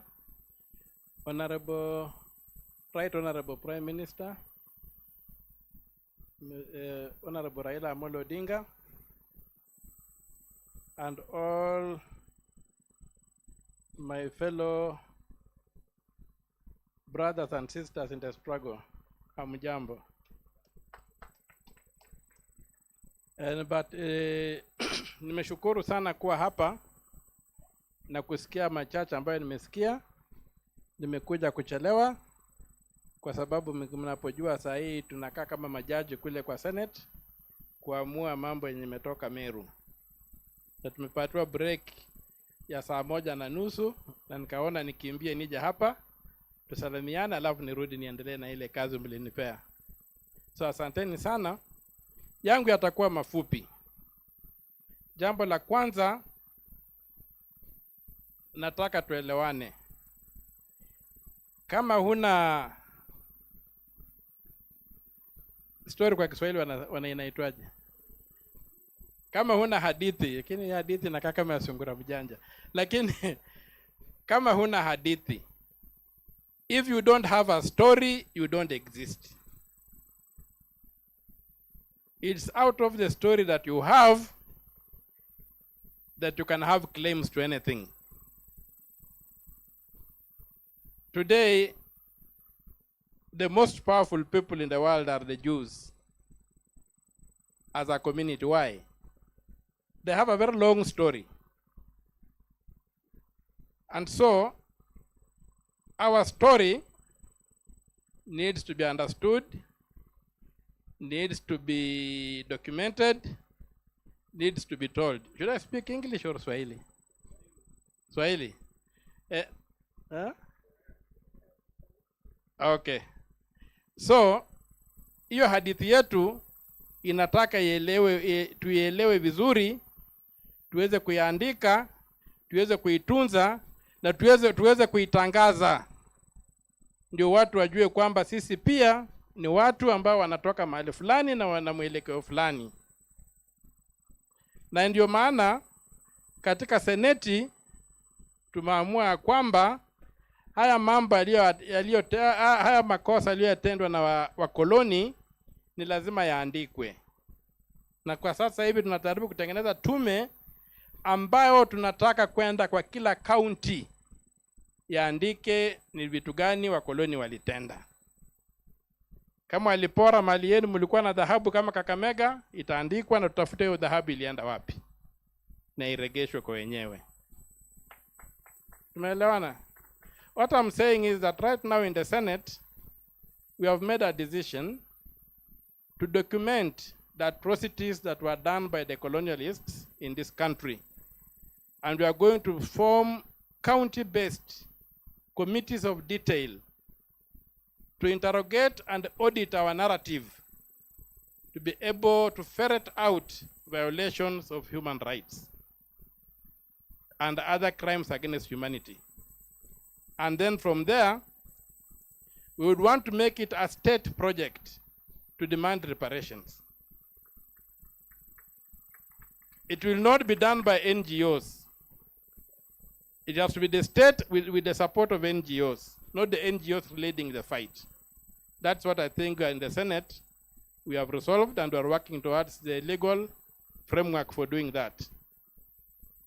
Jambo la pili, huu msukumo ni kwamba tumesikia mzee Githu akisema walikuja wakatunyang'anya haki yetu, mashamba yetu na kadhalika. Na sasa hivi kuna wale ambao bado wanaendelea kufanya hiyo kazi. Wanatunyang'anya haki yetu, wamekaa kwa maofisi, wanatuibia na wanatuletea umaskini. Hiyo ni lazima tukabiliane nayo. Na ndio maana sasa tukitoka hapa kwenye hii msukumo wa liberation, wa ukombozi, lazima tuingie msukumo wa emancipation. Sijui kwa Kiswahili emancipation ni nini? Yeah? Ridha? Ati? Emancipation kwa Kiswahili ni kwa English? Tumefanya ukombozi wa kujikomboa kwa mkoloni. Lakini hiyo kujikomboa ile ni kama kuvunja jela. Kama wewe umefungwa kwenye jela, alafu kuna kuja wakati wanasema hiyo jela lazima ifunjwe, itavunjwa alafu naambiwa wewe nenda nyumbani. Lakini utaenda sasa waangalie huna transport, huna nini. Jioni ikifika utarudi kwa jela, kwa mwenye jela useme si unisaidie nilale tu siku moja tena kwa hii jela nikijipanga kwenda nyumbani. Sasa tunasema kuvunja jela haitoshi. Ile haki yako ambayo ulipoteza ukiwa kwenye hiyo jela lazima upewe. Na ndio maana sasa tumeanza kuangalia kwamba mambo ya uchumi ni muhimu sana.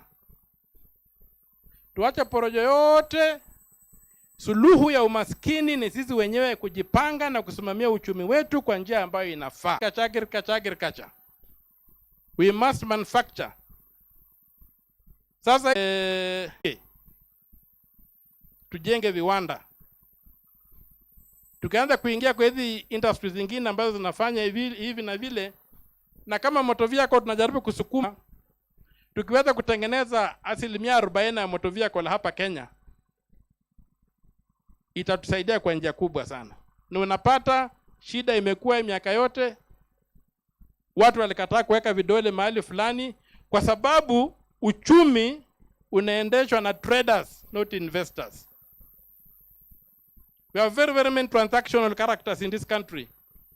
They drive the economy on the basis of trade, not investment and growth, not development. And that is where we must take our next frontier, to fight so that we can get emancipation, so that we can get rich people in this country, so that we can get to compete with the rest of the world. But to get there, we must tell our story of where we are coming from. And that's why efforts like this are extremely important. Because we must be able to remind people that at one time, some people thought we did not deserve to live in this country. And that can happen again. So how do you protect against that? It's the same people, it's the same ideologies, everything is the same. So how do we protect ourselves from these existential threats that are coming? Look at the history of Africa. Look at the leaders who are assassinated.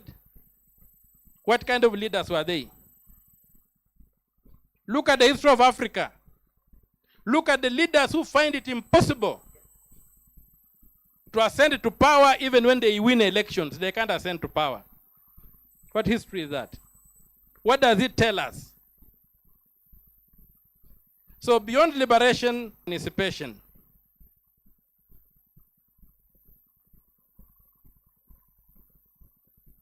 Let us look at emancipation. Let us transit from the narrative of Joshua into the promised land to Nehemiah coming back from Babylon. We are no longer in Egypt. We left Egypt in 1963. Right now we are in Babylon. So we need to find a formula of getting out of Babylon back to Jerusalem. I'm using the Jewish story because most of you are professed Christians, and the Jewish, you have grafted yourself onto the Jewish story, so it's part of our story. That's why I'm be giving those images. But let us look at how do we, with the knowledge we have now, with everything you have gained, how do we go back and be the people God intended us to be? How do we go back to be rich people, to be wealthy people, to be people who can engage with other people on the same level? Kenya is one country that does not need any donor aid. If you know what some of us know, you will realize that Kenya does not need anybody dollar to come in. He was referring to what my sister-in-law Jennifer had mentioned, that we need to write our story. Because when Mzee like Gidu walks to go and meet his ancestors, it's like burning a library. And so if we don't write what he has, I'm most honored to stand among you. And I extend my hand to all of you to join us in the endeavor I want to undertake with the Senate to go around the Republic and using the county as a point of focus, document the injustices that were committed by the colonial government in our country. Thank you very much, and may God bless us all.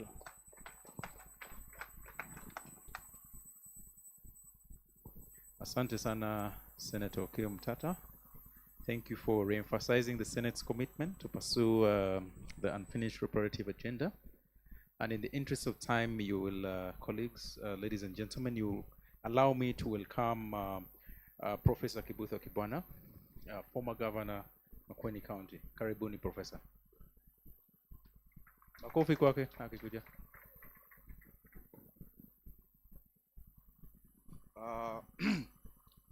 Kwa mzee Gitu, nafikiri ukiwa hapa wewe sasa ni una represent Field Marshal Dedan Kimathi. That is how we view you. Kwa the third Prime Minister of Kenya, kwa sababu wa kwanza alikuwa ni Field Marshal Kimathi, wa pili Kenyatta, na sasa watatu Honorable Raila Odinga. Kwa Davinda, chair wa Kenyan Human Rights Commission, Malombe, wale wote wametukusanya hapa, na zaidi kwa mashujaa wa Mau Mau, wale walipigana ndio tupate uhuru. Hamjambo nyote, hamjambo tena. Mimi nina furaha kwa sababu ya kualikwa na kuzungumza kwa muda mfupi katika mkutano huu wa maana sana. Na nianze na kupongeza Kenya Human Rights Commission kwa sababu wamefuata hili jambo kwa dhati, na hilo jambo limezungumzwa hapa na wale wa Mau Mau wamekuwa wakizungumza hapa. Kwa hivyo sisi tunawashukuru kwa sababu ni jambo nafikiri ni Jessica ndio alizungumza habari ya consistency. Mmefanya hili jambo very consistently, na tunajua kwamba kama watoto ama wajukuu wa mashujaa wa Mau Mau, you have done your parents, your grandparents and the struggle proud. Kwa hivyo kazi yenu tunawashukuru sana. Mwita alikuwa hapa, ametoka. Yash Guy yuko hapa. wengi wako hapa, na ni kweli leo ni kama wale walikuwa wa first liberation, wa second liberation wamekutana pamoja, na labda kutakuwa na kizazi cha the third liberation, na nimeona wengine wachanga na hao ndio watapewa ile relay Kipchoge alisema ya kupeleka liberation ya Kenya hii ya tatu forward. Niseme nilipokuwa gavana wa Makueni tulifanya kazi na wana Mau Mau, na tulianza na mzee Gitu tukiwa tuko pamoja katika kuona jinsi hii kazi inaweza kufanyika kwa county. Tukaanza na kuchukua census ya wale walipigania Mau Mau na watoto wao. Tukaanza kufanya hiyo kazi kwa sababu hilo ni jambo moja katika Veterans Association walikuwa wanataka ifanywe, na wao pia wakaunda group katika Makueni. Hiyo group ndio ijumuike na ile ya kitaifa ya Mau Mau, na hilo jambo tukajaribu kufanya pamoja. Na vile vile tulikuwa tuna support wakati wao katika mikutano kama leo, tunawasupport katika hizo events za national, ndio wajumuike na wenzao wale walipigania uhuru hapa Kenya. Lakini vile vile wakatuambia shida zao, wakasema kwamba shida hata hapa imezungumzwa sana ya ardhi kupokonywa, na huku Makueni ardhi zilikuwa zimechukuliwa kwa sababu walijitoa kiasi katika kupigania Mau Mau, na ardhi zikachukuliwa zingine na wazungu, baadaye na wazungu weusi. Kwa hivyo wakasema kwamba wana hiyo shida kubwa ya ardhi. Wakasema watoto wao hawakuenda shule na wajukuu vile vile ikawa ni hivyo hivyo. Wakasema kwamba hata katika kazi vizazi vyao hawapati kazi. Kwa hivyo wakasema mambo yale yalikuwa wanaona hayakufanywa vizuri na serikali zile zilikuja ya kwanza, ya pili kuendelea. Na kwa hivyo tukaona kwamba kuna mambo machache sisi tunaweza kushughulika kama county, na ninasema mambo haya ndio kuonyesha kwamba serikali za county, serikali ya kitaifa inaweza kufanya tangible things, zile zinaweza kusaidia mashujaa wa Mau Mau na vizazi. Sio tuwe tu tunazungumza tunasema kwamba shida zilitokea au walipigania uhuru au hatukuwajali, lakini tuulizane ni nini kile kinaweza kufanywa watu wakasaidiwa. Na ndipo tulianza kufanya social protection. Tunasema hawa wazee lazima tuwasaidie, NHIF, wengine hata kuna shida za chakula, kuna shida za hata mabrangeti na nini, vitu simple vya kusaidia watu wale walipigana sana. Hilo jambo tukaona linawezekana na tukaendelea kufanya. Hata bursaries na scholarships, mtoto asome from form 1 mpaka form 4 bila kulipa hata university. Tuliona kwamba katika zile pesa za county hata hilo ni jambo linaweza kufanyika, na tukasaidia kwa njia hiyo mpaka grandchildren, kwa sababu tulikuwa tuna katika zile form za bursary tunasema mtu aseme kwamba wazazi ama grandparents walikuwa katika Mau Mau. Kwa hivyo inakuwa ni criteria moja ya kupeana scholarships. Hata katika matibabu tukasaidia wengine katika NHIF, na tulikuwa tumeanza kitu tunakiita Makueni Care. Ikawa mtu wa Mau Mau akienda hospitali alipi hata ndururu. Tukaona hilo ni jambo linaweza kusaidia, na wale wote walikuwa like 65 and above. Hili jambo limezungumzwa la older persons na mkubwa wa Kenya National Human Rights Commission. Na pia hapo pakawa na counseling services, kwa sababu kuna wengine bado walikuwa na hiyo trauma na wanasaidiwa na counseling services bila malipo. Na wakatueleza kwamba ni kitu cha maana tukiwa na land conference. Inachofaa tulikuwa na land conference, tulisaidiwa na Odenda Lumumba, ndio waonyeshe ni jinsi walipoteza ardhi na nini kinaweza kufanywa ndio wapate kusaidiwa katika mambo ya ardhi, jinsi imezungumzwa hapa. hata hilo jambo tukawa na a land conference kuangalia shida zote za ardhi katika Makueni, na sana sana zile zilihusu Mau Mau. Kwa hivyo nilisema mambo hayo ndiyo kuonyesha kwamba hata katika county sasa Kenya Human Rights Commission tukizungumza na Council of Governors, tunaweza kufanya magavana na wao waangalie watu wale wa Mau Mau kutoka kaunti zao ni njia gani wanaweza kusaidiwa in a very concrete way, na hilo ni jambo litakuwa nafikiri la maana.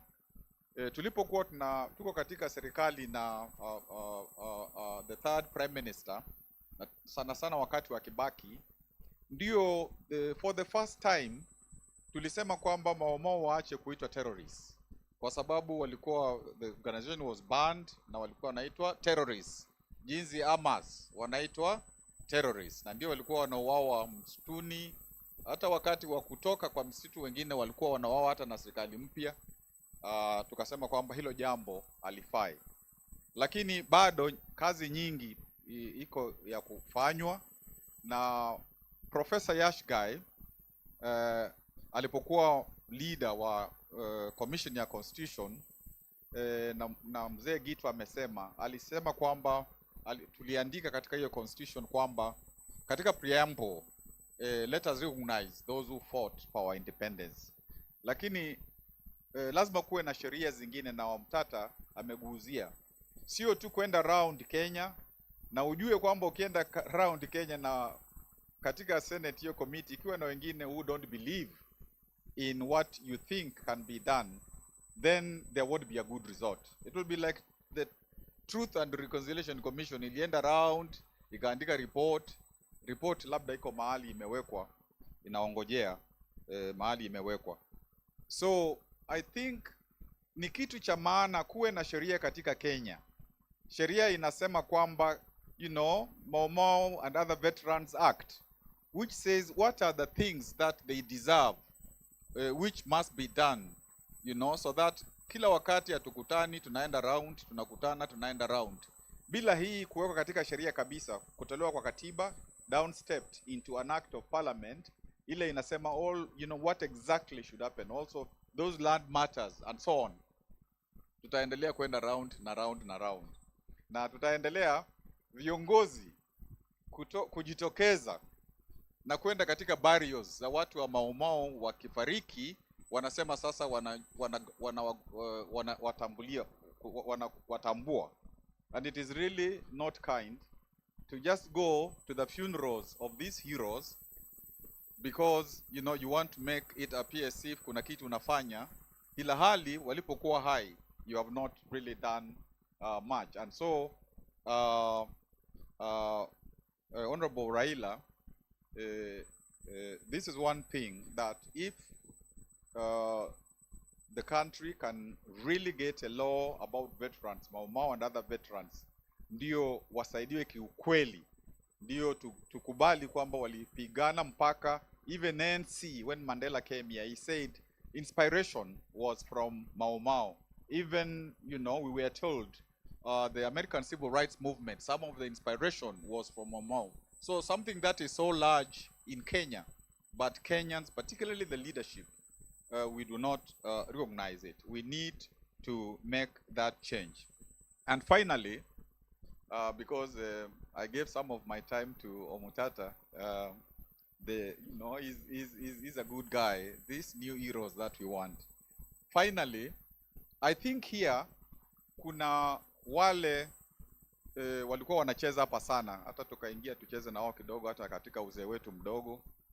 That is the kizazi kile leo wamepewa Itwika, wamepewa sasa baton, ile relay ya kuendeleza hii kazi ya ukombozi mpaka hii third liberation iwe ni ya ukweli, ndio nchi yetu ibadilike kabisa kabisa. So the NGOs which are here, Kenya Human Rights, and all of you, and the young people who are here, kazi kwenu, because our country must really change so that we don't keep on, like Caleb said, keep on going round and round and round and round and round.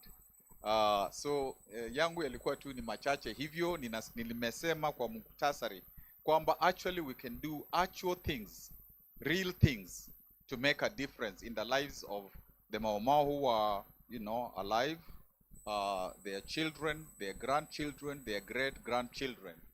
It is possible, and this we must do so that hatutakuwa na deni na wao kwa sababu ya kazi ile yote walifanya.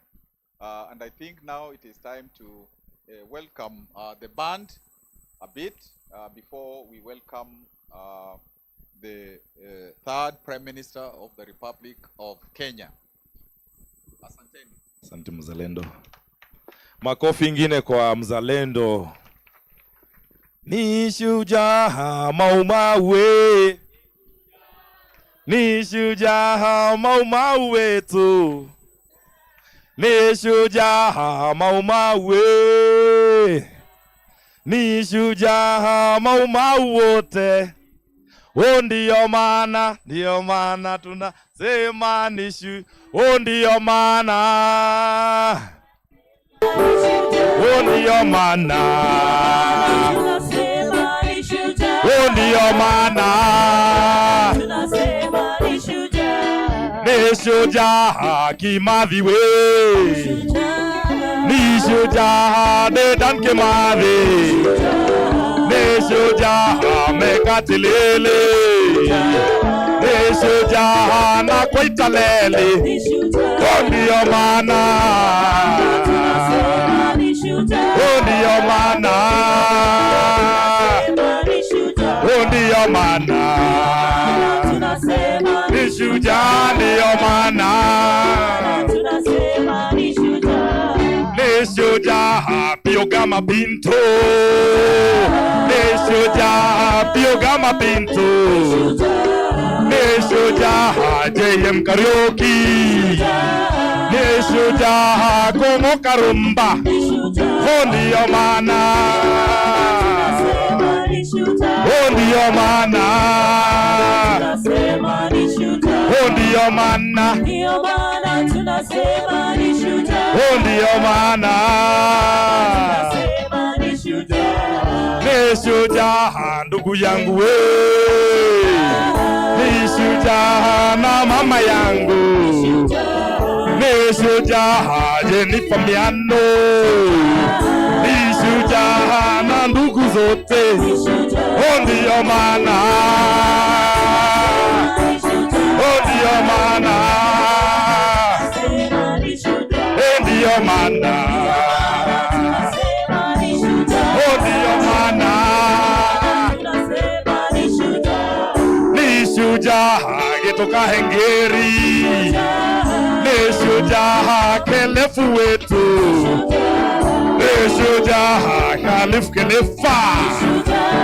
Ni shujaa Yash Balgai. Ndio maana. Ndio maana. Ndio maana.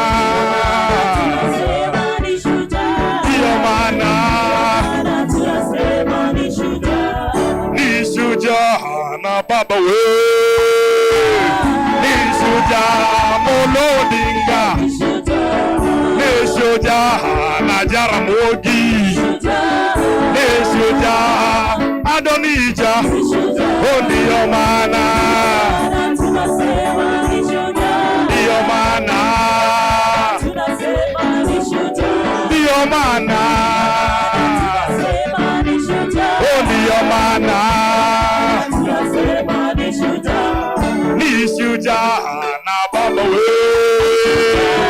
Ni shujaa na baba we. Ni shujaa na simba wetu. Ni shujaa Raila Amolo Odinga. Ndio maana.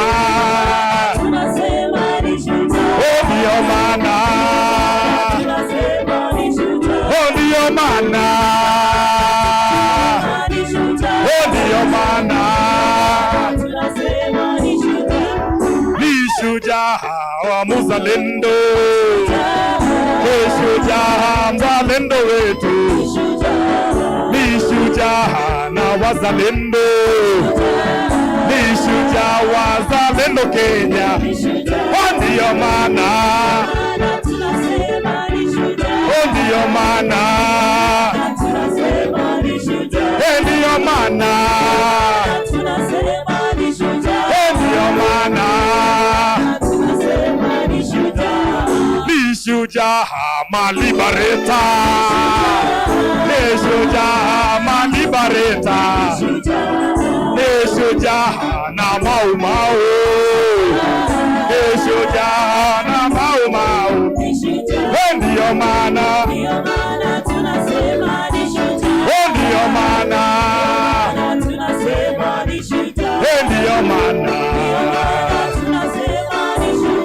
ndiyo maana ni shujaa Mombasa we, ni shujaa Malindi yote, ni shujaa Garissa we, ni shujaa Mandera kote. Ndiyo maana, ndiyo maana, ndiyo maana, ndiyo maana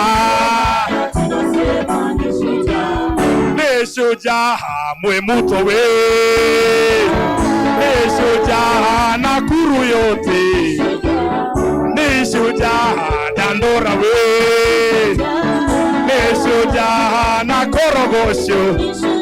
Ndiyo maana,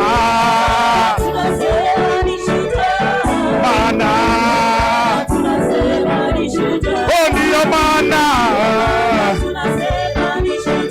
ndiyo maana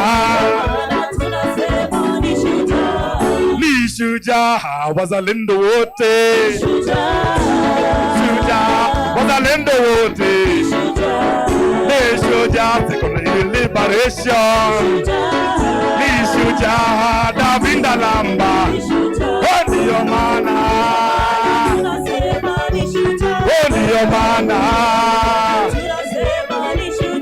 ndiyo maana,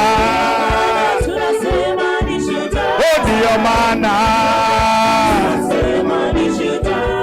ni shujaa ya Shepaligae, ni shujaa ya Shepaligae, ni shujaa ya Shepaligae, daktari wa katiba. Ndiyo maana, ndiyo maana, ndiyo maana, ndiyo maana ni shujaa na sisi we, ni shujaa na ndugu Maina, ni shujaa mzalendo we Maina, ni shujaa wa mapambano. Ndiyo maana, ndiyo maana, ndiyo maana, ndiyo maana ni shujaa Kibwana we, ni shujaa mzalendo wetu, ni shujaa na babu we, ni shujaa na nyinyi wote. Ndiyo maana, ndiyo maana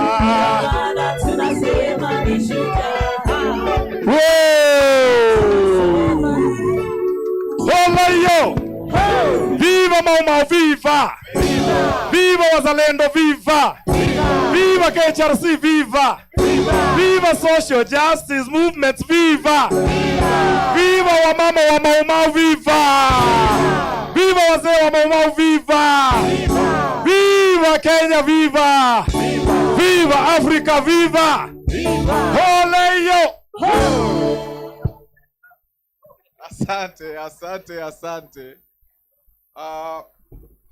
Nimeulizwa to give the apologies of Professor Makau Mutua. Alikuwa travel, he would have liked to be here, but it was not possible. Tumezichukua kwa sababu tumeelezwa jinsi yeye alichangia pakubwa katika kazi hii ya especially kesi kuchukua mambo ya Mau Mau Kenyan Human Rights Commission. Na mwisho kusema kwa mzee Gitu, thank you for your life of struggle. You are inspiration to us, and as we are concerned, you embody Field Marshal Dedan Kimathi, and there are young people here, there are not so young people here who will continue with the work that you have been doing and which you will also continue doing in your lifetime.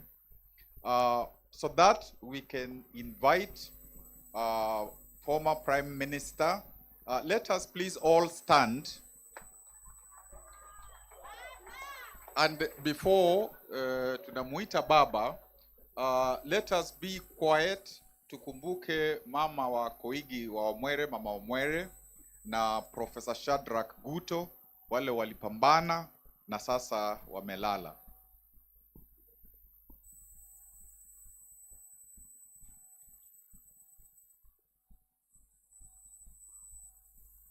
Basi tukiwa hivyo tumesimama kwa shangwe, tumkaribishe guest of honor, former Prime Minister Raila Odinga. Karibu uzungumze.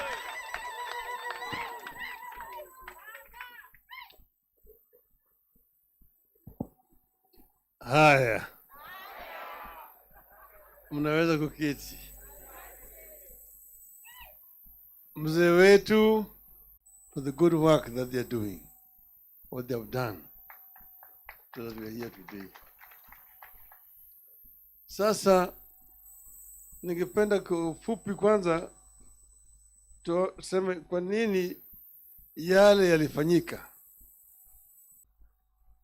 Mreno hapa namna hiyo. African was partitioned in Berlin in 1884.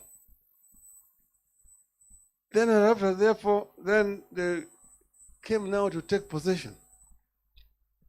Waingereza wakaja upande hii ya East Africa.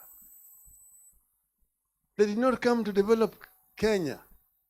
They came to colonize and to exploit. So what they did, the first thing they started by building a railway line. Hii railway iliitwa Kenya Uganda Railway. Ilijenga kutoka Mombasa ikafika Kisumu. Kwa sababu gani? Ilipofika Kisumu ilikuwa tayari imeshafika Uganda. Kisumu was the capital of Eastern province of Uganda. Uganda ilikuwa inakuja mpaka Nakuru. Mpaka hiyo. This was called the East African Territory, and they was just for them here to come and do hunting for elephant tusks na kadhalika. It was 1904 that they formalized the colony. Sasa kukawa na gavana ambaye anaitwa Sir Charles Eliot. Then mbeberu mmoja alikuja katoka huko Ulaya, alikuwa anaitwa Hugh Cholmondeley. Akaitwa bwana Lord Delamere. He came on a horseback through Somalia, akapita pale mlima Kenya, akaona mlima Kenya, baada akaingia pale Laikipia, akiteremka akaenda pale inaitwa Thompson Falls, Nyahururu, akaingia bonde la Ufa, akapita pale Nakuru, Njoro, Molo, mpaka kule Eldoret, akaenda mpaka mlima Elgon. Akaona nchi ambayo ni mzuri sana, ina rotuba mingi sana. Akarudi hapo kwa mkutano na bwana governor. Sasa mkutano hiyo na governor akamwambia ati nyinyi mmejenga reli. You built a railway line all the way from Mombasa to Kisumu. It's called It was called in the House of Commons the Lunatic Express. A railway line from nowhere to nowhere. What it will carry, nobody knows. So akasema hii gari itakuwa inatoka Mombasa imebeba shehena mpaka kule Kisumu mpaka Uganda, lakini kirudi tuko narudi tupu. Manake kulikuwa hakuna mali inabeba. Lakini mkianza kufanya farming, ukulima katika hii nchi hii ambayo kuna rutuba mingi za namna hii, hiyo reli inaweza kufanya kazi. Mimi niko tayari kwenda Ulaya kuleta wakulima waje hapa wakulima. Garantini ya kwamba kila mmoja nimeleta atapewa ekari ya 10,000 bure. Pili, atapewa wale watu wa kufanya kazi kwa shamba yake hiyo vile bure. Gavana akakubali. Wakaandika mkataba na Delemea aende alete wakulima. Akaenda Ulaya. Alipoenda kule Ulaya akaaddress town hall meetings London, Manchester, Birmingham, Liverpool. Anaambia watu kule Africa, we have got a land that is flowing with milk and honey. Canaan. Na kila mmoja ambaye atakuja atapewa ekari ya 10,000 bure na wafanyikazi kufanya kazi kwa shamba yake. Lakini wakati hiyo story ya Afrika kule Ulaya ilikuwa mbaya sana. Watu walikuwa wanaogopa Afrika. Afrika atiko kule kuna mbu, kuna malaria, kuna bilharzia, kuna nyoka na wild natives. Kwa hivyo watu wengi walikuwa hawana haja. Wachache walikubali. Alipokuja hapa akafadhaika, akaambiwa angalie huko kusini Afrika. Akachukua meli hapo Mombasa. Akateremka mpaka Durban. Akakule vile akafanya mikutano. Durban, East London, Port Elizabeth, Cape Town, Kimberley, Johannesburg. Kule akapata wazungu ambao walikuwa wameshaishi bara ya Afrika vizazi ya 4 ya 5. Wale ambao hawaogopi Afrika. Na wao wenyewe walikuwa wanafanya kazi kama shamba ya wazungu wenzao. So this prospect of coming and getting their own farms was very appealing, because there were people who were working in the farms of their own people. Wakaja kutoka kule Afrika Kusini. Ni sababu wale wengi ambao walikuwa hapa kwa nini wakulima walikuwa ni makaburu kutoka kule Afrika Kusini. Wengi wao walikuwa ni ngumbaru. Walikuwa hata wajui kuandika. Walikuwa naweka kidole. Lakini hao ndio walikuwa ruthless kabisa za Afrika. Wakapewa mashamba sasa, wakakata hiyo kutoka mlima Kenya kule mpaka hiyo pande hii ya katikati hapa hii na Meru na Embu hapa kuingia bonde la Ufa mpaka kule upande ya Kitale. Sasa wale Masai walikuwa naishi kutoka kule slopes ya Mount Kenya. Hiyo yote la ekipe yote hiyo ilikuwa ni nchi ya Masai. Nyahururu hapo, hiyo Nyandarua yote na wakaona mpaka Kinangop hizo zote walikuwa Masai. Wakasukumwa kutoka kule wakapeleka chini huko Kajiado na Narok. Hapo Naivasha waliweka corridor maili 10 mile corridor ya Masai kupita na shezi ngombe yao hapo waende huku chini. Sasa wakashika hiyo na kuanza kufanya hiyo farming yao. Sasa Waafrika wanakwenda wanachotwa kufanya kazi. Wengine wametoa kwa mashamba yao, wameweka kwa villages. Hapo vile ilikuwa. Hiyo ni kini ya shida ambayo tulikuwa nayo. Sasa hii mambo ya ukombozi ilianza wakati ukoloni ilianza katika taifa letu. Kwa hivyo ukoloni tuko na safu hii, mapambano is in phases. Phase 1 from the time they walikuja hapa 1896 mpaka 1945. Hapo ndio phases. Hapo ndio kukuta watu kama Wayaki Wahinga ambaye alichukuliwa akapeleka kule Kibwezi, akalazimishwa kushimba kaburi yake, akaingizwa kule, akazikwa kama bado wako hai. Hapo baadaye nilikuja pata watu kama Hari Dhuku pale, ambao waliorganize maandamano pale karibu na chuo kikuu, na watu wakapigwa pale.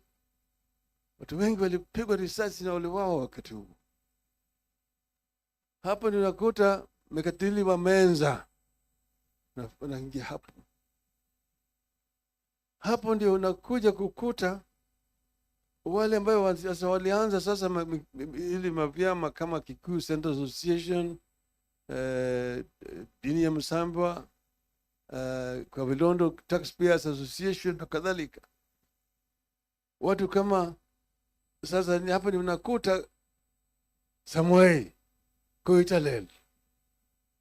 Hiyo ni group hiyo, that piece. Hapo ndio utakuta Okemo Manyanyamanture na Mora.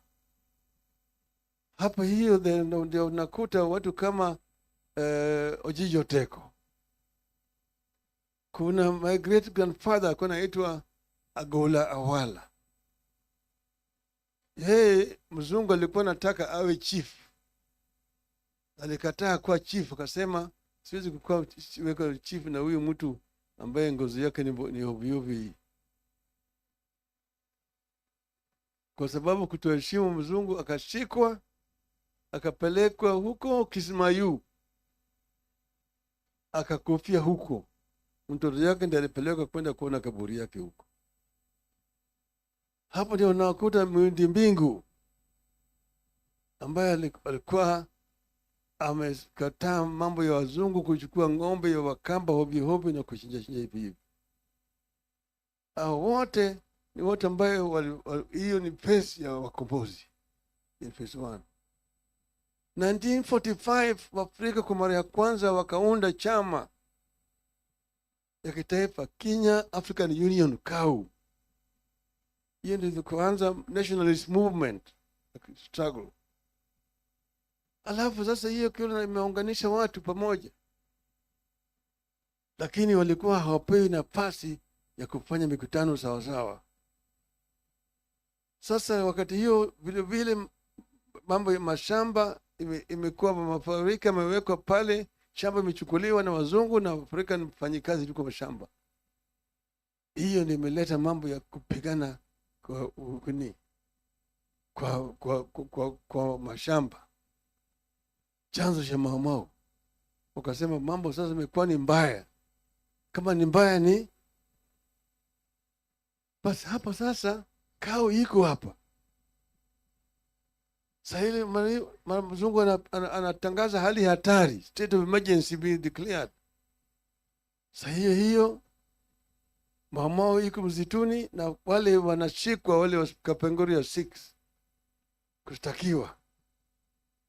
Sasa wakati hiyo iko curfew katika miji yote katika taifa letu. Sasa wakati huo Mau Mau wanapelekwa kule, wengine wanashtakiwa, wengine wawekwa kwa detention camps, na makamps ziko hapa na pale, kule Lamu, kule Hola, kule Manyani, kule Lodwar, kule Lokitang, kule ziwa ya Victoria kulikuwa na detention camp Mageta Island. Wakati ya hali ya hatari ilikuwa mbaya zaidi, radio ilikuwa inatangaza kwa Kiswahili ati Wakikuyu, Wameru na Waembo ni watu hatari. Ukiona mmoja akipita namna hii, piga ripoti kwa polisi mara moja. wakati hiyo. Vita hiyo iliendelea. Mzungu ameleta kikosi ambayo inapigana na Mau Mau. Pale ambayo walikuwa napigana ilikuwa mbaya. Mliingia hapa unaona mvua inanyesha hiyo na baridi. Hiyo ndio vile Mau Mau walikuwa na hisi katika huko juu. Kule msituni huko pande ya Nyandarua, huko Abadea, kila mahali. Walipigana. Ikifika mwaka 1955-56 mzungu anataka kutangaza uhuru hapa. Kuna Michael Blundell waliunda chama inaitwa Kenya Freedom Party was formed, and they wanted to go the route of South Africa to declare independence, au route ya Zimbabwe ya Rhodesia, unilateral declaration of independence. Lakini wakati hiyo nationalism ikaanza hapa vilevile. Watu wa Afrika wameanza wale ambao wako nje kupigana. Ndio wakaleta reform kunaitwa the Littleton Reform, ambayo imekubali wa Afrika kuchagua wabunge kwa mara ya kwanza. 1957 the 8 first elected members of parliament. Sasa iko safu hiyo, walipoenda kwa bunge, wakaenda kwa bunge na kaanza kupigania haki ya Waafrika. Wakati hiyo kukawa na Larry Masaka, watu walipigwa kule Larry wakawawa. Kukawa na Hola Masaka, pale ambayo wafungwa wa Mao walipigwa wakawawa huku. Wakati hiyo we had 14 members of parliament or legislature at that time. Jaramogi alikuwa kiongozi, Mboya alikuwa katibu. Wakasema tupeleke mswada kwa bunge ili tuangalia hii mambo, hali ya wafungwa wa Mau Mau ambao wanawawa katika jela. That motion was moved by Tom Mboya. And if you go into the Hansard, you will see the debate in the House that time. Waliongea, ilipofika wakati wa Jaramogi akasema, in the heart of hearts of the African people, Jomo Kenyatta and all those who detained with him were and are the true leaders. And their continued detention offends the consciousness of our people. Jeremia Nyaga ambaye alikuwa kwa bunge wakati huu akatuambia, wakati Jaramogi alisema hayo maneno, ungesikia sindano imeanguka. Na kuna mtu aliamini ya kwamba yeye atalala nyumbani siku hiyo. Unajua huyu atachoto siku hiyo, ataenda huko ndani. Lakini Jaramogi hakushikwa, alizidi kuongea tena kesho mpaka akatolewa kwa nyumba. Waafrika walikuwa pale, wengine waliogopa sasa. Jeremia Kieno akiongea, Julius Kieno alisema ati those people, Kenyatta and Co were leaders at that time, but they were not elected. We are now the elected people, therefore we are now the leaders. So Jaramogi akasema, akatoa statement akachallenge Kiano to go and hold a public rally in Fort Hall to ask the people who between the two of them is telling the truth. Fort Hall then is now today Murang'a. And then Kiano akaogopa. Lakini sasa hata Mboya akasema ati, Mr. Speaker, it is unfortunate that in the course of the debate on this motion, some irresponsible remarks have been made. You have nothing to do with the intentions of the motion. Irresponsible remarks were the remarks made by Jaramogi. In the end, they ate their words. Manake, Nairobi hapa statement ikatoka ya kwamba yale Jaramogi alisema naunga mkono. Kisumu wakasema namna hiyo. Kule Mombasa wakasema namna hiyo kwa dock workers. Kule Fort Hall wakatoa statement tunaunga mkono Jaramogi. Hapo ni mambo ikaanza sasa. Uhuru wakaanza kusema ati Uhuru na Kenyatta. Uhuru na Kenyatta. Ya kwamba tupate uhuru alafu Kenyatta atoke. Jaramogi asema no, it is not Uhuru na Kenyatta, it is Kenyatta na Uhuru. Kenyatta funguliwe kwanza ndio tupate uhuru. Namna hiyo. Sasa hiyo ndio ikaleta hiyo movement. So this is another phase of the struggle. The phase of the struggle before 1945. The nationalist movement from 1945, later on from 1958 upwards. And then in between the Mau Mau armed struggle. So we're dealing with the Mau Mau armed struggle, which itself had a very, very accelerating effect in creating consciousness among the people across our country. Because from Mzungu, you are not a Kikuyu, you are not a Muluhya, a Jaluo, a Mkamba, you are just a bloody African.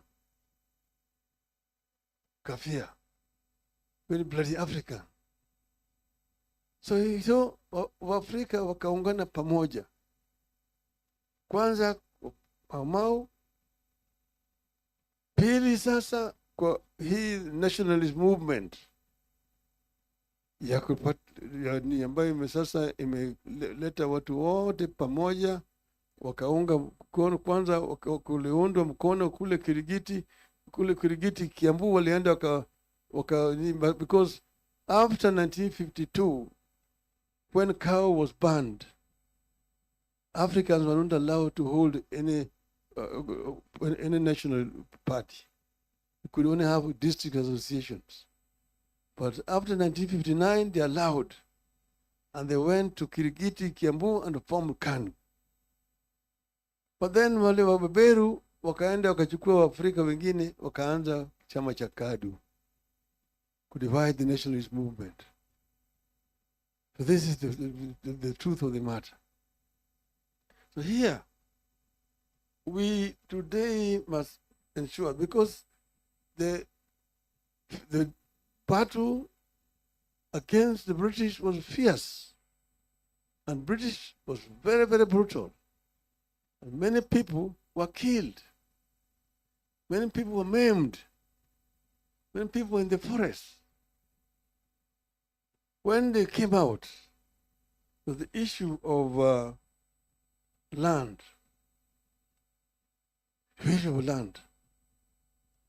those Wabakaburus who was holding land around said they did not want to stay behind under an African government. Nataka kutoka. Sasa wakasema serikali ya Uingereza iko tayari kuleta pesa kuazima serikali to loan Kenya government money to buy out the outgoing white farmers. Now, what the conditions which are tied to that loan which was coming was such that the Mau Maus who are coming from the detention camps could not satisfy the conditions.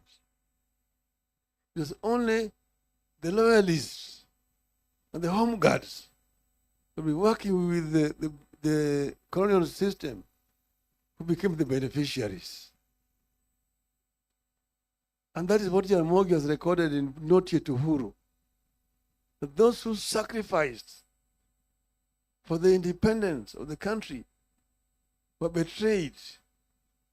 They were completely neglected. They did not get what they were fighting for. Those who were working with the British, the home guards, and the loyalists became the beneficiaries.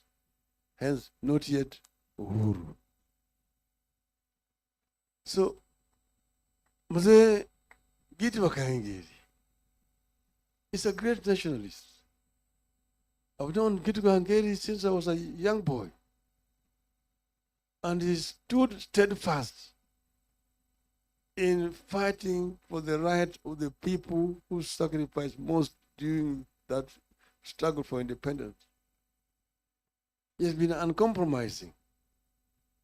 He stood very, very fast. But then, when they took the case to the British courts, and one of Paul Wheaton here is left. Gitobi Manyara was unfortunately not around here. Gitu came to me with his team and said the case is in London. Then I said I will try to use my position as the Prime Minister to negotiate an out-of-court settlement. I met the Prime Minister of Britain at a conference in Davos in Switzerland. And we had a side meeting, and I mentioned to him the problem that I have and that I want to go and discuss so that he can go and first prepare himself with his people. So from there, I came back here, and then I now went to London. And we had a conversation. And I explained to him the historical injustices. I had a memorandum that I had prepared, which we had forwarded in advance. And he agreed that he will try an out-of-court settlement. Negotiated it, the cabinet, they went to Parliament, and so the British Parliament approved the motion, and also an apology. So they agreed on out-of-court settlement, which is a token. They also agreed to come and put up that monument at Uhuru Park. I was there when we were breaking ground with the British High Commissioner for the construction, okay, of that monument. But that, of course, is not enough. It's not enough, and I was happy that this matter was raised during the visit to the King here. Actually, I was invited by the King to the dinner at State House. Because he is a personal friend. And we had worked with him and his foundation in rehabilitating Lake Naivasha, which was polluted, and marine life was actually dying in Lake Naivasha. So we met first in Oslo with the Prime Minister, then Prime Minister of Norway. And he asked me what his foundation could do. Then there were 4 projects we proposed. There was Mau Conservation, Abadeas, Nairobi River, and Lake Naivasha. They opted for Lake Naivasha. Then he organized a dinner in his residence in London. And I went with a delegation from here. And he invited the companies there which market Kenyan flowers in British market. Tesco, Marks and Spencer, and several of those departmental stores. Immediately that evening, I was Minister Sally Kosgei. We had a pledge of 600,000 sterling pounds. By the morning, it was 1 million sterling pounds. Then he talked to the Dutch government and gave 6 million euros for rehabilitation of Lake Naivasha. Lake Naivasha was rehabilitated thanks to then Prince Charles. So this matter was raised with him, and I was happy that Mr. Ruto raised it in his speech that day. And it's an ongoing conversation. Paul Mitter suggested a bipartisan approach of opposition and the government. But this must be an inclusive process that deals with all historical injustices and ensure that justice is done and that this matter is finally put to rest permanently. The late General Kiboko had mentioned when we went to bury Mukami in Nyandarua, that they were the ones who buried Dedan Kimathi in Kamiti. That he knows where the Dedan Kimathi's grave is in Kamiti. This is an issue that need to be resolved. Mama Mukami, I wish all the times I was talking to her that she wanted her husband to be exhumed, the remains, and be buried respectfully at their home. This is also a pending issue that we need to follow up. Because as General Kiboko said it, at the funeral there, later on he fell sick. I went to see him at Nairobi Hospital. He mentioned the same thing to me. But nothing happened, he then also died. As we are here ourselves, we want to ensure that this chapter is put to a proper close, satisfactorily. That those who sacrificed during their struggle, some of them who are dead, are remembered through their offsprings. And those who are now in their sunset years also are given support. The same way that the British government is doing to its war heroes. Those who fought in the Second World War, who are still alive today, don't worry about anything else. So this is what we should do ourselves so that we bring this chapter to a decent closure. And that's why I'm happy that this thing happened today. Gitu wrote a book, and he asked me to write the foreword, which I've written the foreword to the book which we are going to launch here today. In it, he has given a very good account of what transpired and how the betrayal happened. The wrongs which were done need and must be corrected. And I'm ready to work with you people to ensure that this is done. It's now my pleasure to move to the stage of launching the book.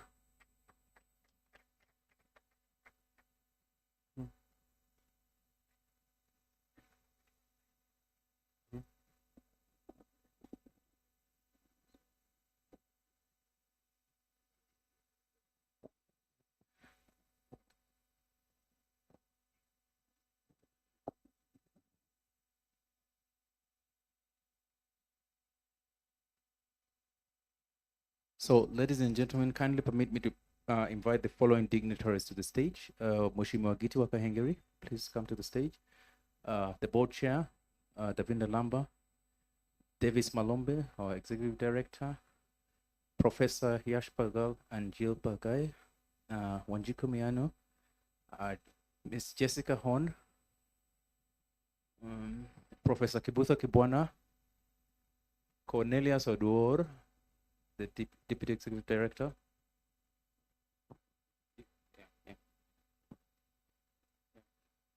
Peter Kiama, please come over. Mine Njenga. Dr. Bernard Mogesa, if you're around, please come to the front.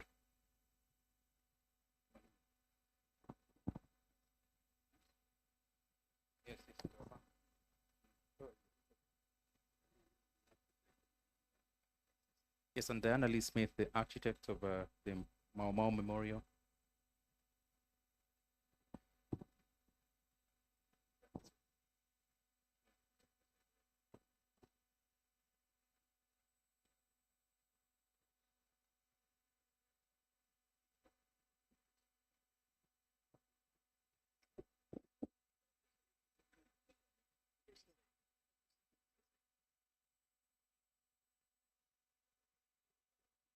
Swali.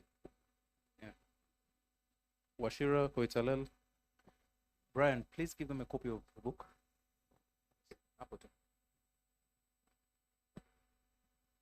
Mandombe. Yes, sir.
Okay, ladies and gentlemen, we are going. Oh, sorry. So, ladies and gentlemen, we're going to proceed to launch the book, and symbolically, we will ask the Right Honorable Prime Minister to untie this, and then also Mheshimiwa Gitu Kahengeri to also untie that book symbolically at the same time. So I'll count to 3, and then you can do that. Oh, sorry. Yes, I'll count to 3, and then you can untie. So.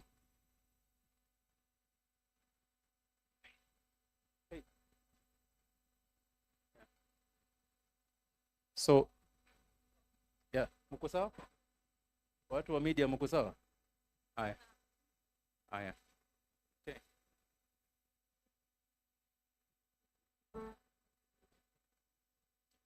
So are we ready? Okay.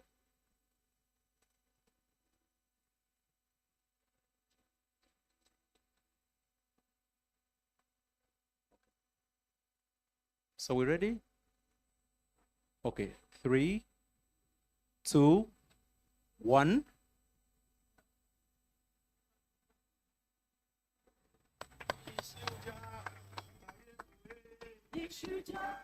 So the book, and you all lift it up. Please lift up. Ishuja. Yeah. Ishuja. You okay?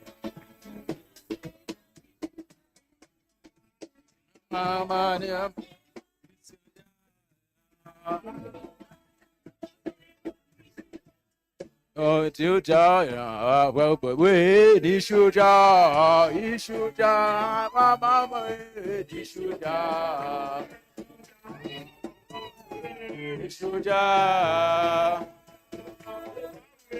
Ishuja,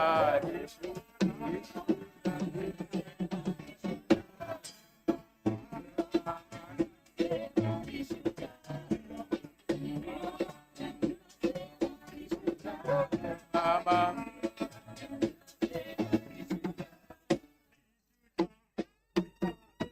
Ishuja, Ishuja, Ishuja, Ishuja.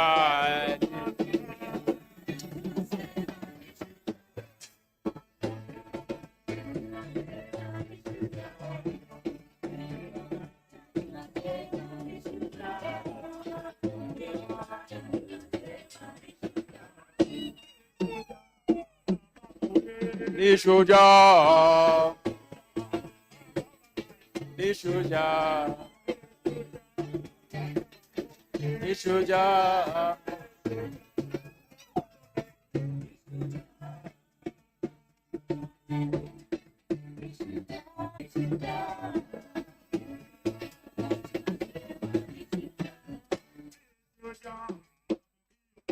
Nishuja.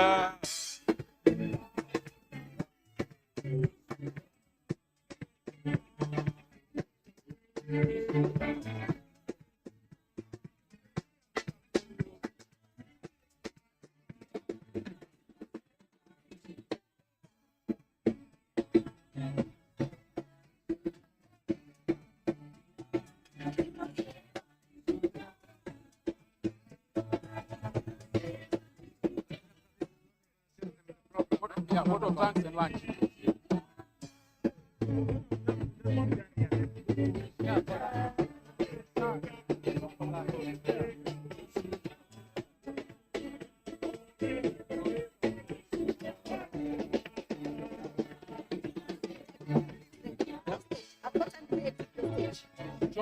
Because of protocol issues. Yeah, shortly.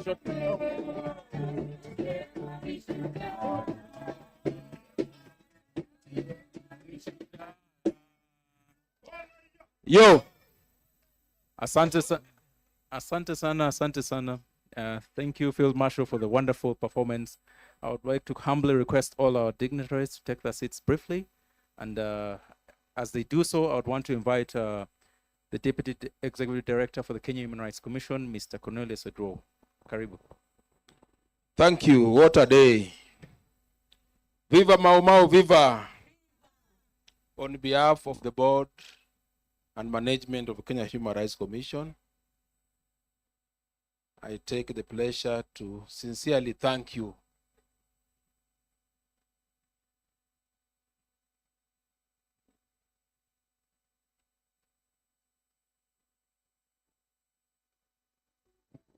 Thank you.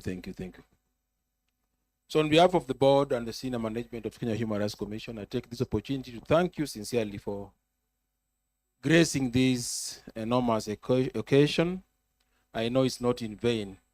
You started very early in a very difficult weather, and because of your determination, this day has turned out a very successful day. I think we've learned a lot, the history, the joining of the colonial time struggle, the Mau Mau, the representation from various groups. We've really learned a lot. And I think it was very deliberate that you also bring the young generation to see how far we've come. So special thanks to our chief guests, the Right Honorable Raila Amolo Odinga, Honorable Gitu wa Kathegeri, representatives from other liberation movements.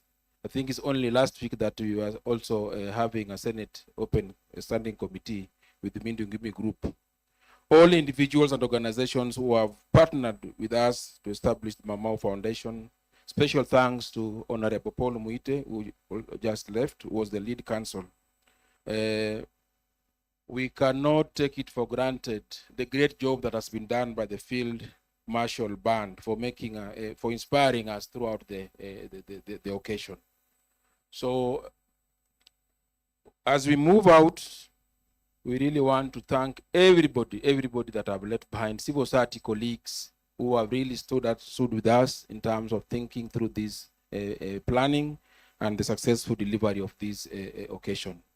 Media, fraternity, the social justice movement. Ladies and gentlemen, this has been a great occasion, and Kenya Human Rights sincerely thank you for your support. So I'm guided that lunch will be served. So as you move out, you'll be able to pick your lunch coupons you'll be guided by a number of KHRC staff and colleagues who are supporting us in doing this. So I believe that moving forward, we'll be able to pick up some of the key recommendations that have been made in this meeting. We take it seriously, the proposal for a bipartisan approach and the gesture that has been given by the British High Commission to open up space for discussions around reparation. So on behalf of the management, I want to say sincerely thank you and wish you a great day ahead. Asanteni sana. Viva Mau Mau, viva! Viva! Thank you very much.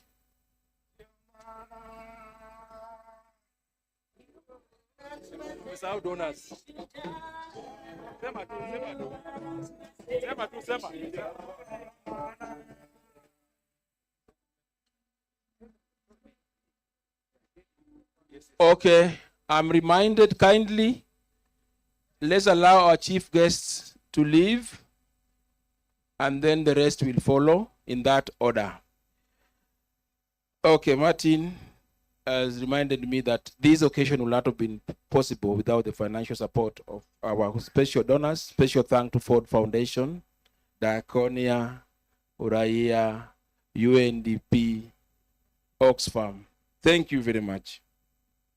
So let's leave in that order. Allow the chief guests and dignitaries to leave from the front. Others can leave from the other side. Asanteni sana, mjisikie huru. Field Marshal. 1 minute. Wana Mau Mau, tuende tukule chakula, alafu turudi hapa tujipange. Sawa sawa?